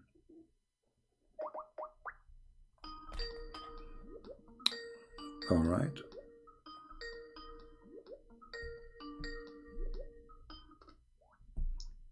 Hello? Yes, hello. You're live on air. Hey, Christopher, this is Tamara. I have How are you, question. Tamara? How are you doing? Okay, you know, like on the second coming of Jesus, right? Yeah. Do they have like in the Bible? Do they have like a specific? I don't know how to say it, like what he gonna do when he's second coming in the Bible. Well, you know what will happen supposedly, as the Bible says, that the Lord, He said, those who don't believe in Him, bring those who don't believe and slay them. Which means this is the time of judgment. This is the time of your end. This is the time where people who they are belong to Him, they will go taken to heaven, and those people who they are not with Him, they will be punished.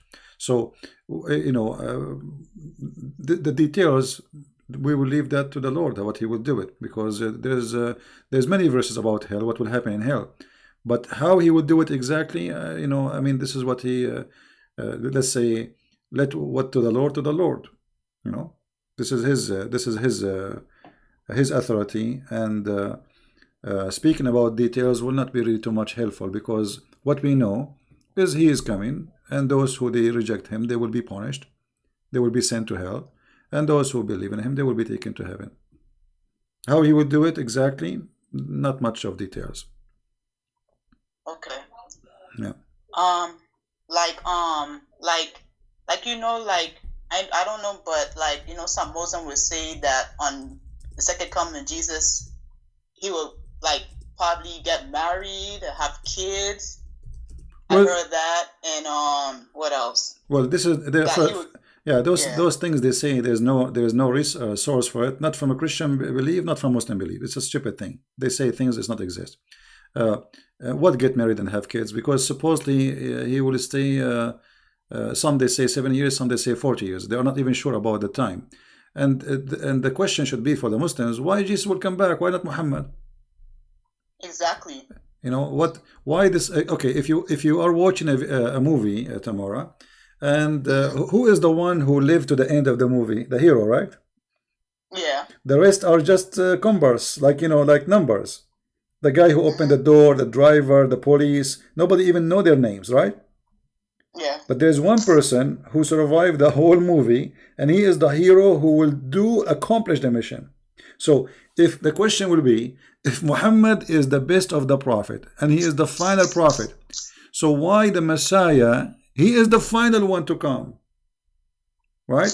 And why he is the one who will accomplish the mission? Because it's not Muhammad who will accomplish justice, it's not Muhammad who will finish everything, it is Jesus the Messiah. So while Muhammad at that time will be in the grave, remember, at that moment when the Messiah come, Muhammad will be in the grave. The Messiah will be ruling the earth, and Muhammad, he said in the hadith, he will come as a hakaman muqsitan, which means just judge. And remember that a man, he cannot be judge and just in the same time, because no man can be just, right? Okay. So the Messiah not only will come back, but the Messiah will come and he will rule the earth, and he will be judge and just, and that confirm that he is God. Okay. Otherwise, no man How, you know, in order for me to be just with you, I have to know the unseen, correct? Which means like when they go to court, the judge by what he knew, the evidence people provide, but maybe the evidence are fabricated. You know, you bring witnesses, and maybe the witnesses are a bunch of liars, but still the man, the judge, even if he's a good judge, he will judge only by what he know, and what he know is the proof you provide. So the Messiah, he will be judge and he will be justice. How he can do that? That is not something given to a man. No man can be justice in any way, in any means. You know? Okay. And even if you know what happened, how you can be judged? Because now what is the punishment? Who's going to decide the punishment? You know what I mean? Because let us say I did something wrong to you, and now and we know exactly what I did. Maybe I stole your money, maybe I took your wallet, maybe I whatever. Now, what is the perfect punishment for this person who did this crime? You know, because the crime should fit with the penalty should fit with the crime. So to be a person who is capable of giving punishment fit with the crime for whatever crime is, because imagine we have billions of human beings, there's millions of crimes. So which one is the fit penalty for the fit crime? The only one who can do that is the Messiah.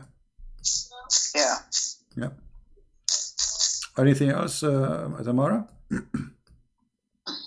That'd be all. You answered all my questions. Yeah. Well, you know, the Muslims obviously they are confused about who is the Messiah, and the question even why he is called the Messiah they do not know. what the Messiah mean they don't know. Imagine one the Islamic tafsir says that the Messiah was called Messiah because he have a flat feet. Flat feet. I mean, how stupid this religion is, how far it can go with this stupidity is it's beyond imagination. Yeah. Okay, Tamara. Thank you very much for calling. We'll take another person. You're welcome. Take care. Okay. Bye-bye. Bye. Yeah, the Messiah is a judge and ruler. Let me see. I'm trying to find the hadith, so to wait on the screen. Hold on.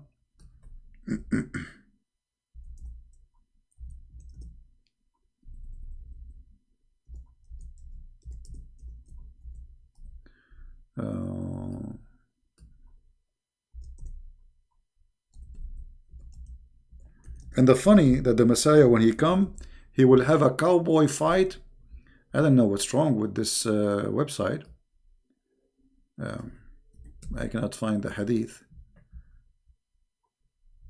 Here we go. Finally, we found it. It is put in the screen. It keeps saying error. All right. So the Messiah, he will come, and Muhammad, he swear, he took an oath, saying that the Messiah will come and he will do, he will be just judge, as you see in the screen. This is not my statement. In the same time, he will kill the pig. I mean, how silly. How silly. That the reason the Messiah is alive until now, and until Judgment Day, is to do three things. He will be judge, ruler. He will kill the pig.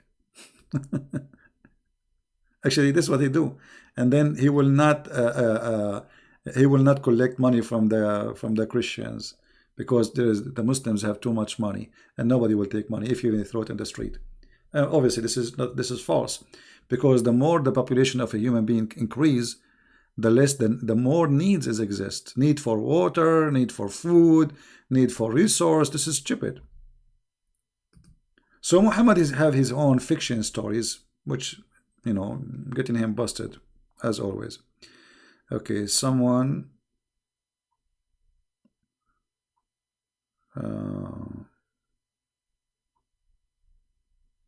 this is my question. Somebody have a question, but he didn't want to call.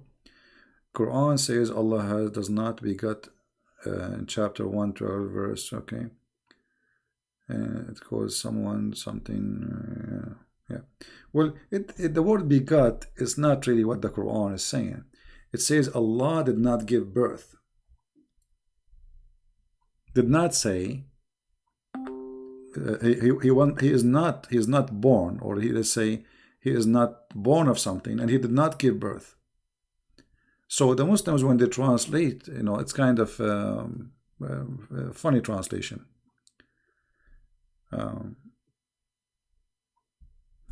Let us go to the verse he is talking about before we take another person.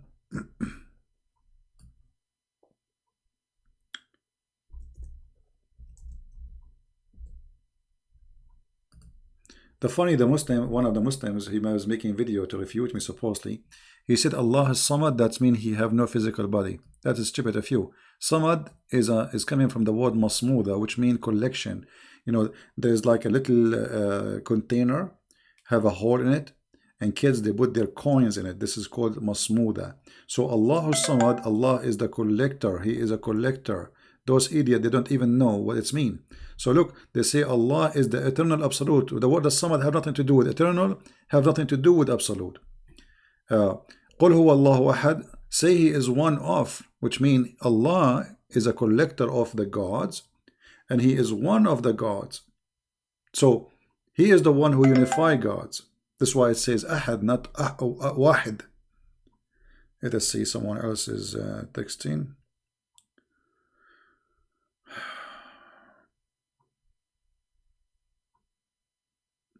I'm wondering if you are Hafiz for the Quran, which means I can recite the Quran by heart. No, I don't do that. But I can, let us say, I memorize, but not recite. I mean, I'm not stupid to do that, my friend. You see, when you memorize a book and the book is silly and stupid, that's not smart of you. You have to focus. My focus is understanding what the Quran and knowing what the Quran teach. So I know what the verse says, but I'm not going to recite the whole chapter. There is no need. This was a question from somebody.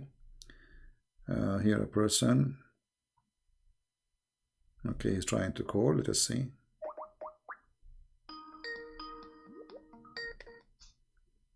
Hello? Hello? Hang on, I just got to turn it down. Can you turn... How are you today? I'm fine, my friend. Can you turn YouTube, please, down? Yeah, I'll just turn it off here. All right. I just wanted to say thank you for everything you've done. You're really clever at how you promote how to unfold what is in the book and to present it to people so they know the true understanding of it.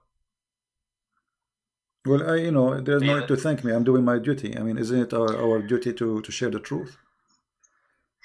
Well, that's, because it makes, because where I'm from, where I grew up, they've always got people calling everyone Islamophobic, and it doesn't give the truth of what it is, and they just misguide themselves and walk around it, and it sort of doesn't help society go forward. Yeah, well, Islam is a collection of stories. Islam is not really a religion. Islam is a collection of religions. Many beliefs, like you don't even know what Muhammad is. Is he a Hindu? Is he a Buddha? Is he a Christian? Is he a Jew? Is he a black stone worshipper? What he is. So Islam is not really a religion by itself. Islam is a fabricated fraud man who's trying to create a religion. And I can prove it for you easy. Let us say you are a prophet. Should your God teach you what is right, what's wrong, or not? He should, right? Of course. Okay. Of course he should. Okay. Of course he should. So when Muhammad, he started fasting. Why Muhammad? He was fasting a fasting which has not been ordered to him by God. As an example, Muhammad, he fasted something called the Ashura. The hadith says, and this is Aisha and others, they say that Ashura was a fasting for the pagan Arab. Okay, why Muhammad, he copied Ashura from the pagan Arab? Different hadith says that Muhammad, he saw a bunch of Jews and he found them fasting, and he said to them, what this fasting is about? They said this is about Moses when he crossed the sea. He said, well, I am more close, like Moses is more close to me from you, and he started fasting the fast of the Jews, which means it is not his God ordering him to fast. It was him liking the idea that as long this is a fasting about Moses, I will fast about Moses.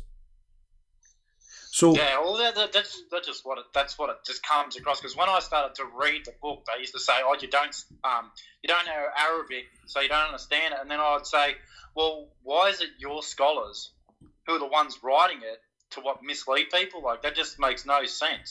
yeah. Like why are the Arab ones who are the scholars who write it misleading people, and they're wrong if they translate it?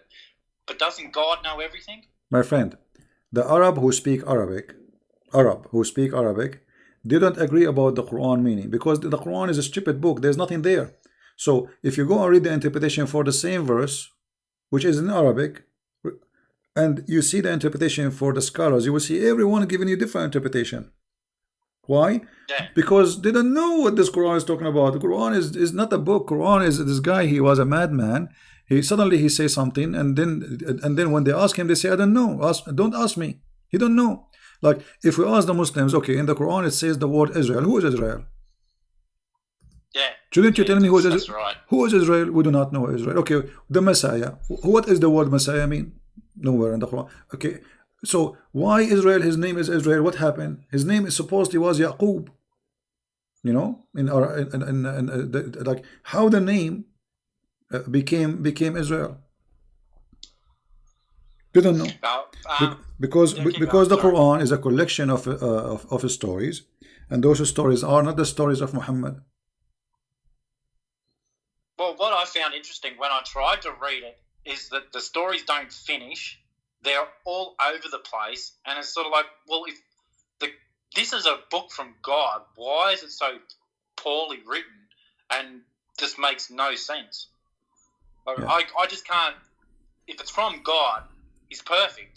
So why is your book not perfect? That's just Well, my it's not, personal opinion. the Quran is not only not perfect. There's nothing perfect in the Quran. I mean, name for me one chapter in the Quran is not stupid. Just one.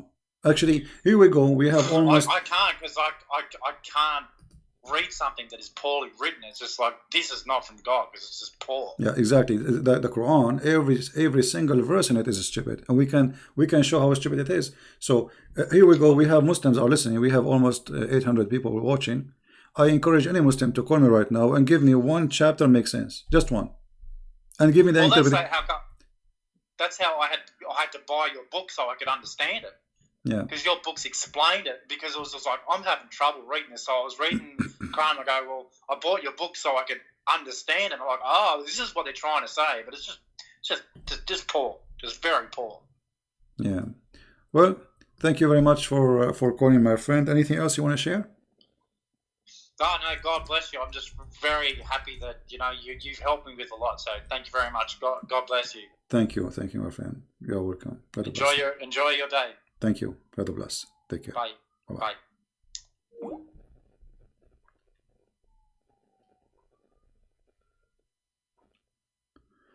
Bye. The Muslims are very confused about everything.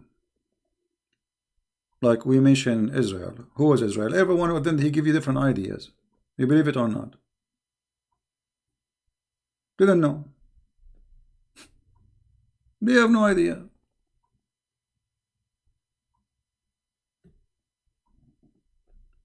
What Maryam mean? They don't know.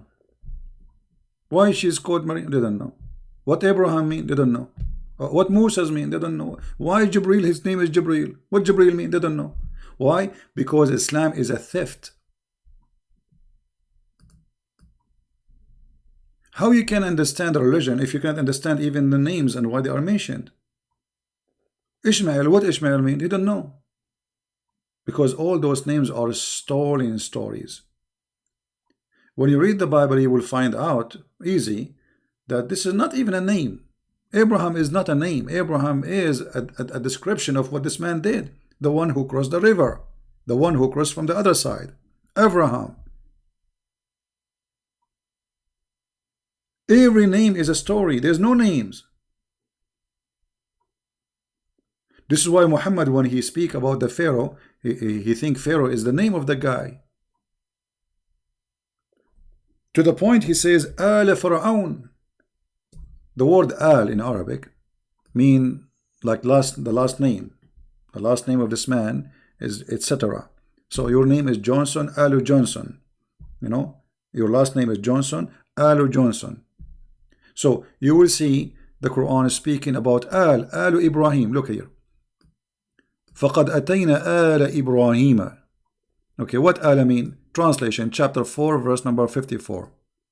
Okay. The people of Abraham. Who is the people of Abraham? How you say Alu Ibrahim? This is false translation. Alu Ibrahim is the family of Ibrahim, not just the people. Okay. Now Alu Fir'aun. Okay, who is Fir'aun? This guy, his name is Fir'aun? Which Fir'aun? There's many Fir'aun. Alu Fir'aun. Change the translation or translator. Let us see. Just for fun.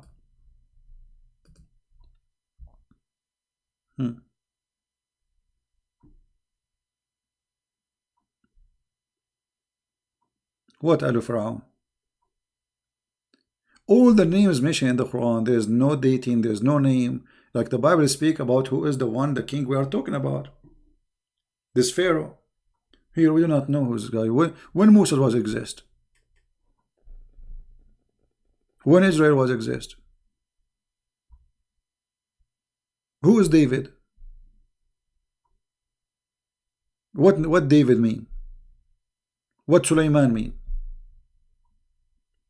So, because the nature of the Quran is a collection of stories by others, like, oh, children of Israel. Okay, shouldn't you tell us first who is this guy? His name is Israel. Imagine this book keeps saying children of Israel, once after once after once. Where in the Quran we find the introduction for this person who his name is Israel and the children is called children of Israel? Who is he? There is no introduction.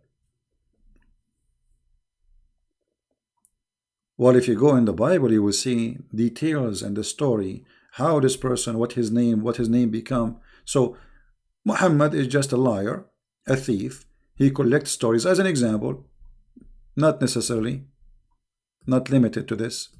If you go to the chapter of Al-Kahf, the story of the ant.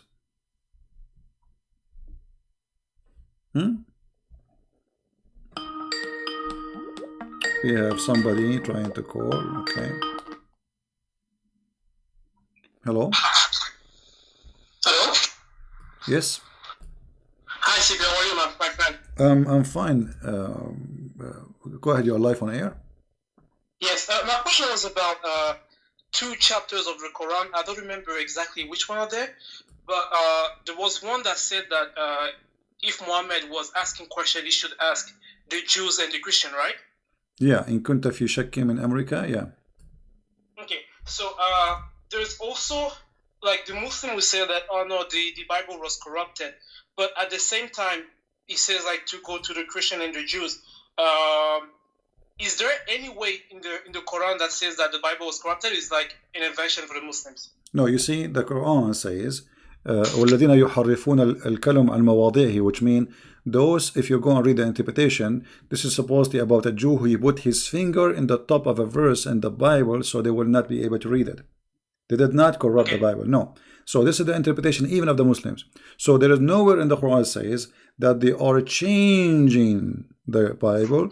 It's about a guy, supposedly, they asked Muhammad about the punishment of adultery, and the guy, he put his fingers over the verse where it says that the one who commit adultery, he should be stoned. This is what is the Quran speak of, you know. Okay, so it's so lies then. Okay. Yeah. Same time, the Quran have many verses additional to the verse you mentioned, like in chapter 10, verse 94, if you, Muhammad, if you have a doubt concerning which we revealed into Yes. you, go and ask people who read the Torah and the Gospel. And then, if those people are corrupt people, how you can ask them? I mean, they are corrupt.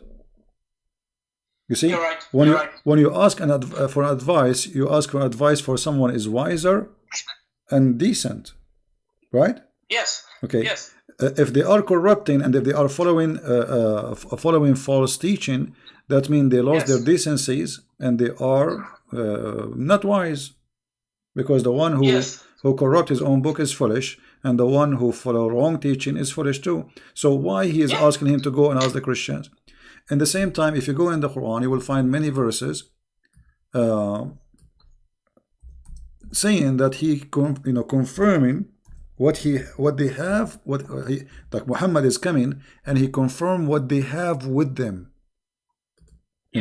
confirming what they have with them. Okay, chapter 2 verse number 89, it says, and when there is come to them, which mean the Jews, a book, which is the Quran, from Allah, confirming what is with them. Do you see it in the screen? I don't know if you can see, if you have a delay. No, I can, because I'm using my phone. All right. So confirming what is with them. So how the Muslim, they say the Bible is corrupt if he is confirming what is with them. What is with them? You see some translation, they try to fool you, says what was with them. No, it doesn't say that. Lima ma'ahum. The Arabic is so clear. And even here, the Muslim translation saying it clearly, confirming what is with them. Number two, how the Christians can change the Bible. I mean, like, is it one person in the world in control? I mean, the Bible is printed even in India. There is disciple went everywhere in the world. So they went to Africa. So if there were like different Bible, right? we So know, because in different, not only that, in different languages, not only in many Bible, in different languages. So which one they will corrupt? And at the same time, why the Christian did not accuse the Jews of a change in the Bible? Right. Let us say the Jews corrupted the Bible, the Torah. Okay, how come the Christian did not notice that? And why in the world anyway a Jew would do that? I mean, this is a stupid idea. If somebody is a believer in his belief, in his God, so he prayed, he became a rabbi, he grew a beard, and then he corrupt the book. I mean, this is stupid. This is literally stupid. You're right. It's like saying to a Muslim, you change your book. This is stupid too, because, I mean, why you want to do that? You know what? I just thought about that. The thing you said about the Jews, why they would like change their Bible. When you think about it, it would be extremely stupid, because what reason they would do that, right? Because the Jews were all living in Israel at that time. I mean, before Muhammad. So they would have no reason to change the Bible if there were no any pagan around, right? Yeah. That's extremely stupid. No, because supposedly, no reason, because they believe in their religion. Look, I want to show you something just for fun. Maybe you would not mention the Muhammad. He told them that the Jews, they hate Jibreel, they hate Gabriel. Okay, Muslims, where we can find in the Bible that the Jews, they hate Gabriel? Nowhere.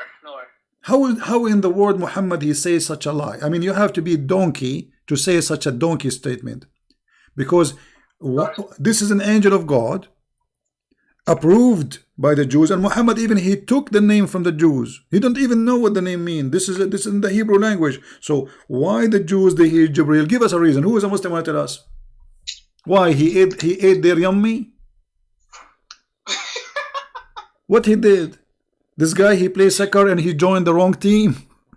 You know that phrase proved that Jibreel is Satan, because yes, the Jews hate Satan. They don't hate any angel of God except Satan. Yeah, well, but why the Jews they hate Jibreel? Give us a reason why okay, what is behind the story? Let us say, for the sake of argument, the Jews they hate Jibreel or Gabriel. Why? Yeah. Why? Where the story is coming from? Where Muhammad he got this from? No explanation. No explanation. Yeah. Muhammad is like a guy who ate like bad ice cream, poison food, and he have a diarrhea. And wherever he go, he do poo-poo, and people walking behind, and there's a lot of wind. Yeah.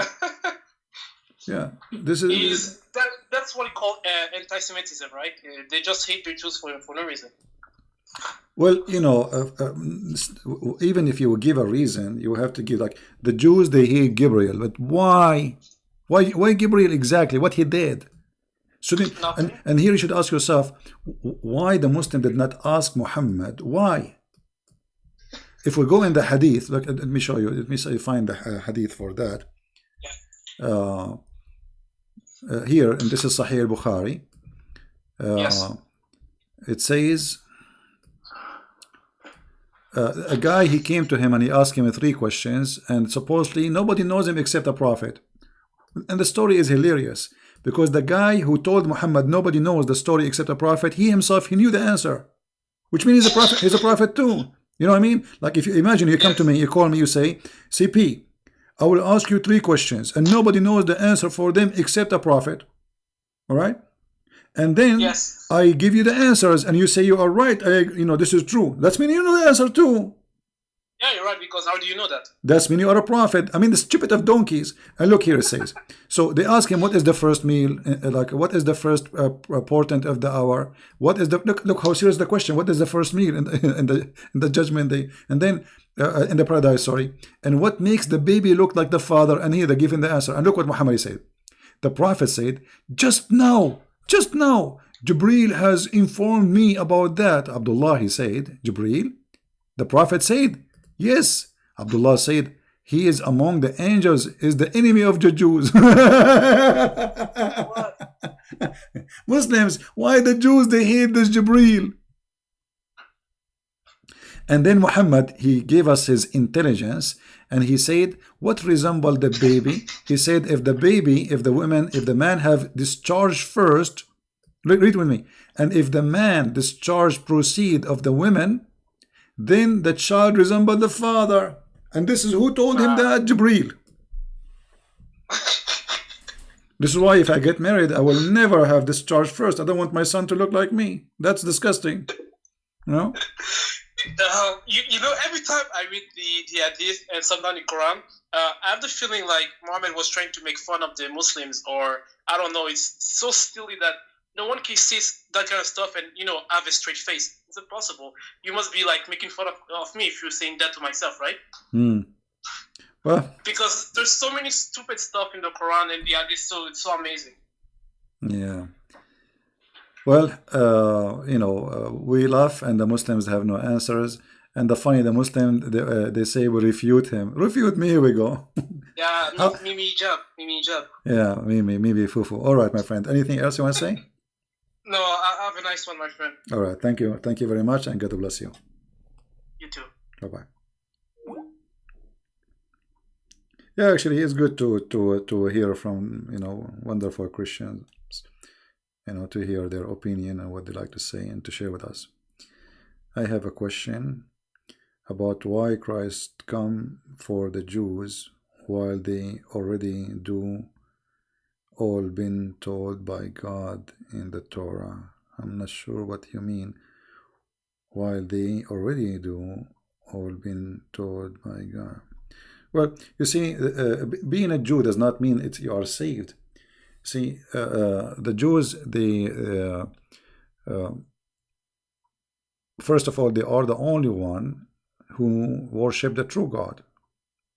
So it's very normal for the Messiah, who the Jews are waiting for him anyway. They are promised. They've been taught about him.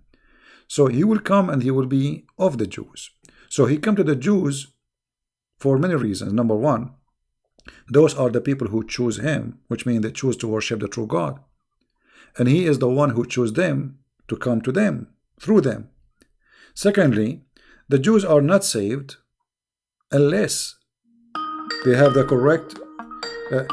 just give me a second, please. I will call you back. Let me answer this person. I will call you back, the one I hang up on you. So the Messiah, he come for the Jews for a very simple reason. First, it's time for him to come. Secondly, he will come through who? Those are the people who believe in him.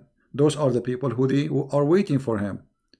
And those are the people who he promised they will come to them. So why he will not? So you will see that all the stories, like when Jesus said that Abraham, he saw my day, and he rejoiced for seeing it. Abraham is not a stranger. Abraham is the grandfather of the Jews. So this is a family who decide to believe in God out of all the world, when everybody was worshiping idols, everybody worshiping rocks and stones, this family and this man and his wife and his family after him, they decide to follow the true God. So it's very normal for the Messiah to come. Now, the Jews, they've been taught everything in the Torah, including that the Messiah will come. So if you are talking about why the Messiah, he came, because in the Torah still saying to them that the Messiah will come. And until now, actually, there's many Jews are waiting for the Messiah to come. So he come to them first because he promised them. Secondly, to explain to them many things they have wrong. As an example, the Jews, they've been given orders to observe, like Sabbath. The Messiah, he said to them, Sabbath was made for the man, not the man was made for Sabbath, which means the Jews, they have a wrong understanding of their own scriptures for a long time. It's been said to you, but I say to you. So they have a statement said to them, but they have wrong understanding. The same when they went after the women to stone her. He said to them, well, if one of you, he have no sin, stone her. Which means you are a bunch of hypocrites going after this poor woman. So the coming of the Messiah is to fulfill, as he said, to complete. It's not completed yet. Same time, to bring salvation for mankind, all mankind, not only the Jews. So he come through the Jews, but he's not only coming to the Jews, he's coming for all mankind. This is why he said they have sheep out of this. This is why he said, I am not of this world, I am from above. So he came through the Jews, for he promised the Jews, and the Jews waiting for him. In the same time, he is coming not only for the Jews, he's coming for all of us to bring salvation. All right? Let us see the person who is trying to call. I will call you back. Okay.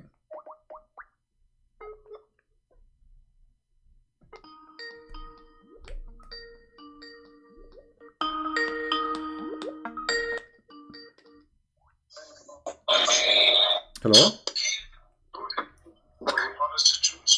Please mute YouTube before you call me. Mute YouTube before you call me, please. Okay, I have to hang up. Before anyone call me or talk to me, mute YouTube. Before you answer Skype, if I am calling you, be sure you mute YouTube, then take the call.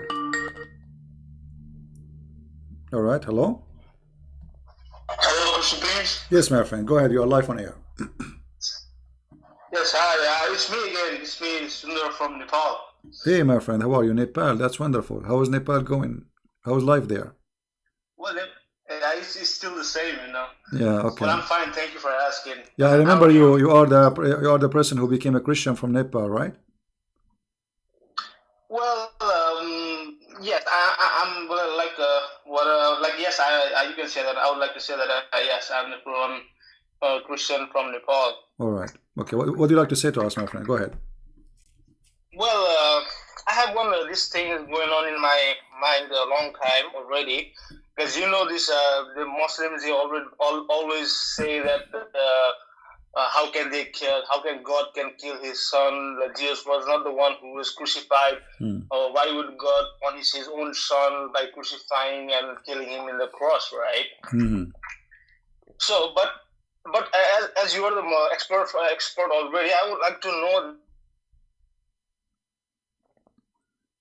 I lost you. Yeah, he have a bad internet. All right, I will answer your question. First of all, who said that God, he killed his son? Who said that? Where it says that? Where in the Bible it says that God, he killed his son? That is a stupid lie. Go ahead. Oh, I'm sorry. Yeah, it's okay. We lost you. Go ahead. Continue. Yeah, and my point is, like, do they believe that Jesus was whipped and he was hit and he was scolded by the Jews and he was put the throne was kept on his head and he was brutally beaten by the soldiers and even the people, and he was like he carried the crosses all the way to the Golgotha Calvary, And do they all these Muslims they believe this one, or they just want to stick with that Jesus No, was not crucified? the Muhammadan, they believe that the Messiah never been crucified. All those stories does not exist for them. However, their reasoning is beating them not for their benefit, because you just say, the Muslim, they say to you, how God he killed his son, right? Okay. They have always this claim that how can God punish his son? Like, Okay, hold on. God if he is so lovable, All right. why would he punish his son for us? Okay, we will go and use their logic. Always use their logic so we can laugh. Always use their logic, because it's stupid logic. If Jesus cannot be God, for if he is God, his father will not let him be killed, correct? That's what they're saying to you. How God can kill his son. Well, in Islam, Jesus was not killed. That means God, he saved his son. Right? Same time, this is how stupid the logic is. Why Allah, if he is the God of Isa, why he saved Isa, but he did not save Muhammad? Muhammad, he died because of a poison. Why? He definitely didn't save Muhammad. Right. Why Allah did not save Muhammad, but he saved Jesus? Any Muslim have an answer? Why Allah he hate Muhammad and he loved Jesus? The life of Jesus is more priceless to Allah more than Muhammad. Okay, it's okay. Don't call me back. It's okay, my friend. I got your question. That's it.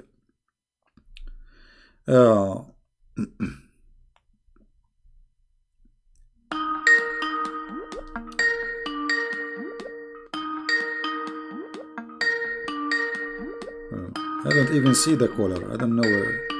The Skype is funny. Where is the caller? He didn't appear for me in the screen. I see somebody is calling, but I don't. No, don't call me, Sandra, my friend. I got your question. No problem. No need to call back. So, if Jesus cannot, if their logic, if Jesus is the Son of God, there's no way his father will kill him. Okay, I will go with your logic. Well, that means Jesus, Son of God in Islam. This is number one. Proving that you are stupid in the way you think. Secondly, where in the Bible it says that God, he killed his son? That's stupid of you. Jesus said, nobody can take myself, but I lay down myself willingly. Only me, I lay down myself. And God knowing about what the Jews will do doesn't mean that God, he killed Jesus. The Father and the Son.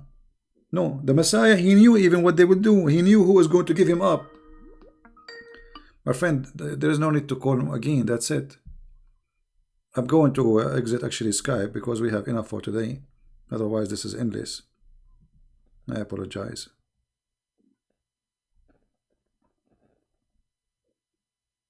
What ayah in the Torah to the Christian?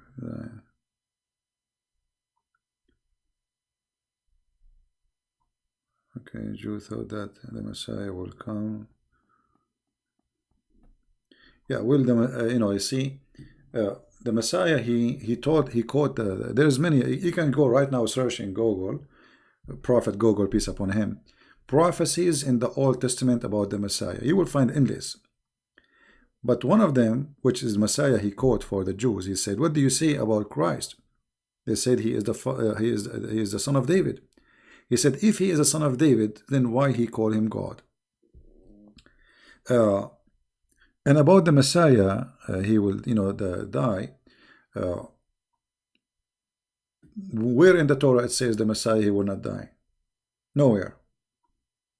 You see, when somebody give you a question, and the question is like to make it, let us say, mission impossible. Can you show me where in the Torah it says he will die or not die? What they are talking about? So, the Muslim is excuse only. I'm not going to believe whatever you say just because Muhammad, he said he wasn't killed. But if you go in the Quran, you will find the Quran confirming the crucifixion of Jesus. How we can prove that? Read carefully with me.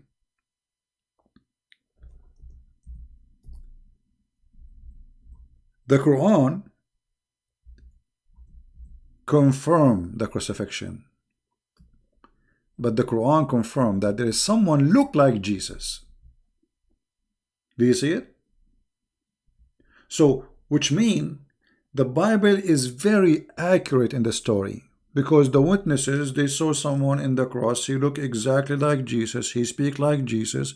He have the voice of Jesus, and nobody can notice he's not Jesus. For he is made by Allah resemble Jesus. Do you see the Quran? So when a Muslim, he says his stupid stories, he is getting his God Allah busted, spanking him in his bum. For the Quran confirm that there was a crucifixion, and the one who was in the cross, he looked exactly like Jesus. Guys, is it me saying that, or this is what you see in the screen? This is the Muslim translation. Now, if we are there, me and you, all of us, and we see someone look exactly like Jesus, and then you ask me second day, did Jesus was crucified? I would say yes. Correct? Because a true, honest witnesses is the one who say what they saw. And the Quran witness that the Christian, they saw someone look exactly like Jesus. That's mean they are telling the truth. Who is the liar in this story? Allah. Allah is the cheater, he deceiver. He made them think this is Jesus, but it's not Jesus. So it's the fault of who? Do you see how stupid the Quran is? This is officially a stupid book. This is a certified stupid book. Because if you make me see Isa in the cross, and what is the purpose of this? Ask yourself. You see, you have just like try to focus and think deeply. Okay, Allah want to save Jesus. No problem. Do he need to do this? In fact, the Messiah already is taken up to heaven. Why he need this guy? What does resemble Jesus for? I mean, what this is for? This is stupid. And how many people in the world they resemble Isa? To the point nobody noticed that this is not Isa. I mean, do you see how stupid the story? So this verse in the Quran confirm that they saw someone look exactly like Jesus. That means it is Jesus until you prove the opposite. Do you understand me? Do you understand, guys, the logic? This is very logical.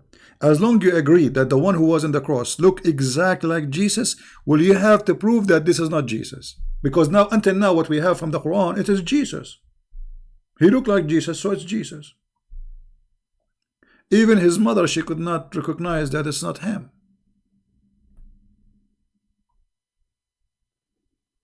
So the Quran itself proved to us that the story in the Bible is true, because the Bible is written by the witnesses who witnessed what happened to Jesus, and the Quran says yes, they saw that. They saw someone look like Jesus. But Allah is a liar. My friend, how I can even read what you are writing for me? Omati, God, ha, Virgin, I don't know what is that. Indonesian language. That's why I say the Quran is a book written by a stupid idiot guy. His name is not Muhammad, his name is Qatham. And by the way, there's a Muslim, he says to in the it says that Qatham was the uncle of Muhammad. Open Ibn Kathir, you donkey. I mean, those who they are making videos to refute me, they are donkeys. Certified donkeys.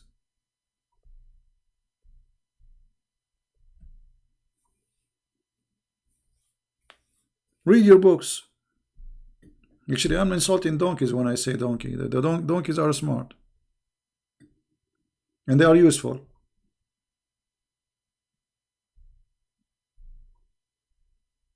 Very useful animals. They harm nobody. They are peaceful. And they are very useful. Right?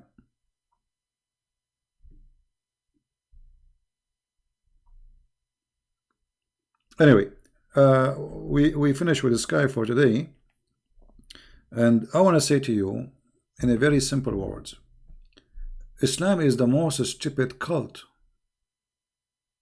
and Islam itself prove itself to be stupid. Look, this is Isa, but not Isa. Huh? I'm getting dizzy now. So the one was on the cross is Isa, but it's not Isa. This is someone look like Isa. Aha! He looked like Isa, brother. Yes, brother. And what is the proof of this story of a guy who came 600 years after Isa? I mean, by the way, who's Isa? I mean, even the name, we do not know where the name is coming from. This is Isa, never heard of.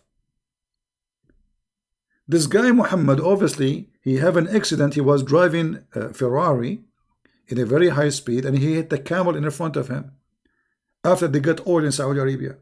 And then he woke up. So now everything is mixed up. Yeshua became Isa. Jacob became Israel, but why he do not know. Abraham is the son of Azar, which is stupid. Mary is the sister of Aaron. This is what happened to you when you drive and you have an accident.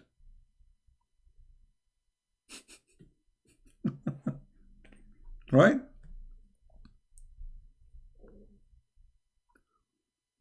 And look here, it says, but Allah raised him to him with his body and soul. Okay, why Allah raised him to him? What is this? Did he finish his mission? Why Allah even sent Jesus? I mean, according to Islam, Jesus, he did nothing. According to Islam, there is not even a single Christian he believe in the true Christianity. That means Jesus' mission was a failure. Abraham was a failure. I mean, look at this stupid religion. The Muhammadan, they say, Allah, he sent 124,000 prophets. Only Muhammad book is saved.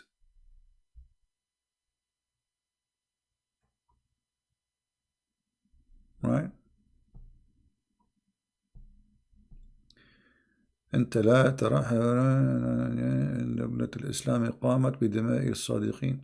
My friend, the state of Islam is gone. Don't you see? They have them. They have 60,000 in jail. They don't know what to do with them. They are feeding them fraud. They are feeding them rats and mice. The Kurdish in Syria and Iraq. What are you talking about? What is state of Islam? It's gone.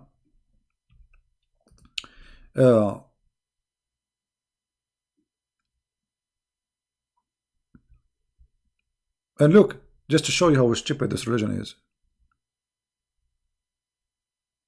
The verse before it have nothing to do with the verse after it.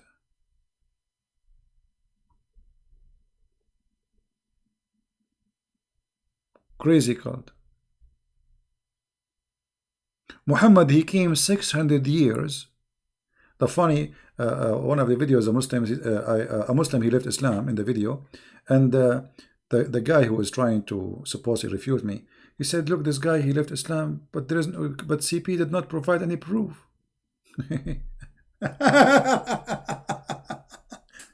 I'm using their book, and he admitted that there's no proof. And where is the proof that this has happened? You see, in Islam, even if you borrow $10, you have to bring 2 witnesses. Where is the 2 witnesses that Isa was not in the cross? Just 2 witnesses.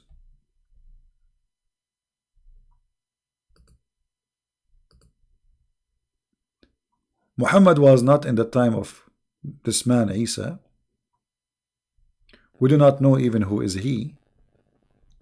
It's a diarrhea statement from a diarrhea prophet. A prophet who pee as a woman. A prophet who have no jealousy for his God.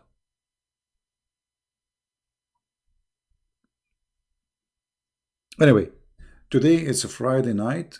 I'm losing my voice. I think we have enough time together. Thank God we did not lose the internet again.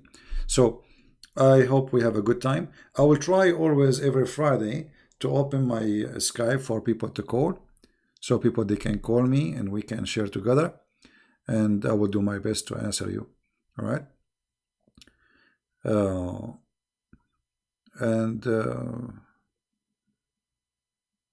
Not prophet. God says to Abraham in the Quran, we have made you to the people an imam. You know, Don, you have no idea what are you talking about. The prophet are the imam. The prophets are the imam, because when there's a prophet exists, there's nobody can lead except him, for he is the imam. You are ignorant. You don't even know what the word imam means. It is the one who lead the prayer, and if the prophet exists, he is the highest between them, so he will lead.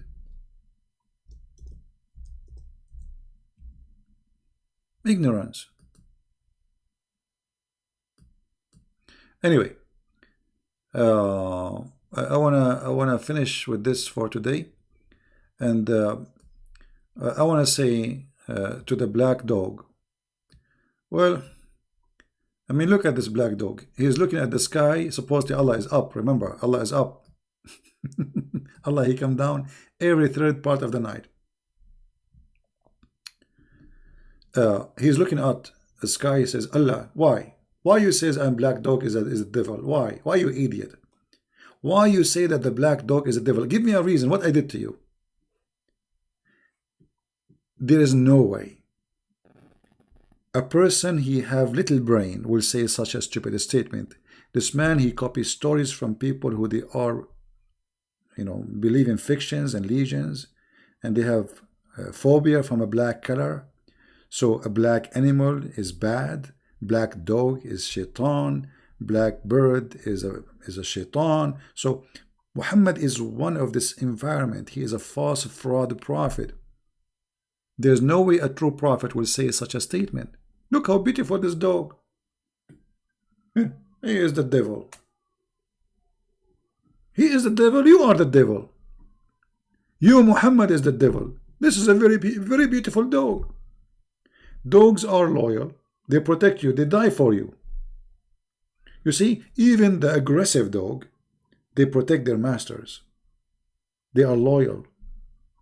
They cry when you die. Go and see how many videos where dogs, they don't want to leave the grave of the owner, the one who owned them. His family go home, watch TV, and the same night they have their own dinner and they forget about him. Second day, the dog, he stay there a day after day after day, and he will not leave. Who are you, Muhammad? You don't have the quality of a dog.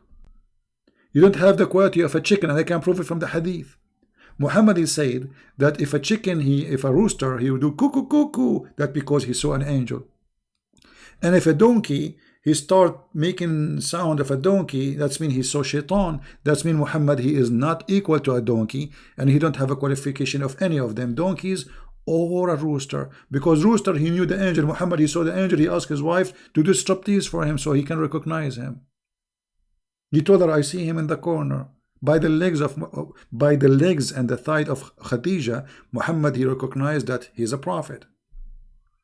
While he confirmed that a donkey, he knew if it's an angel or shaitan. A rooster, he knew that. So those who hate dogs, mostly, especially if you hate them, I don't blame you if you get scared from a strange dog or etc. You know, but when you hate dogs just because of their kind, that's mean you have a phobia in the best scenario. And when you claim that a dog, because of his color, he is the devil just because he's black, that means not only you have a phobia, that means you are mentally sick and you are racist. The black man is the one who will destroy the Kaaba. The most person who Allah hates is a black man, Muhammad said, not a white man. What a filthy man. Thank you guys for being here. I appreciate all of you, and I hope that Muslims will learn and Christians will learn, and all of us will learn from each other. Life is like a train of with the stations of knowledge. So each time we stop in a station, we should learn something. Otherwise, why we are in this train? Life without you, me as a human being. The proof of my existence is my brain, thinking, learning. Otherwise, what I am. So learning is great. There's one thing only can grow with you, knowledge. The rest will not. Your youth will go.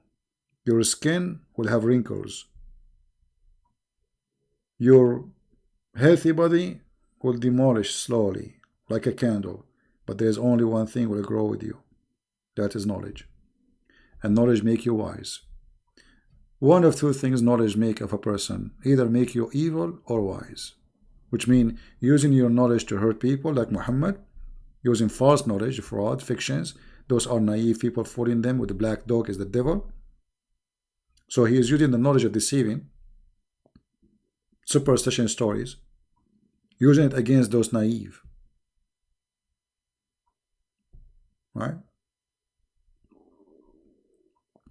So I want to say thank you. May the Lord bless you. And until we see you again soon, Christ is Lord.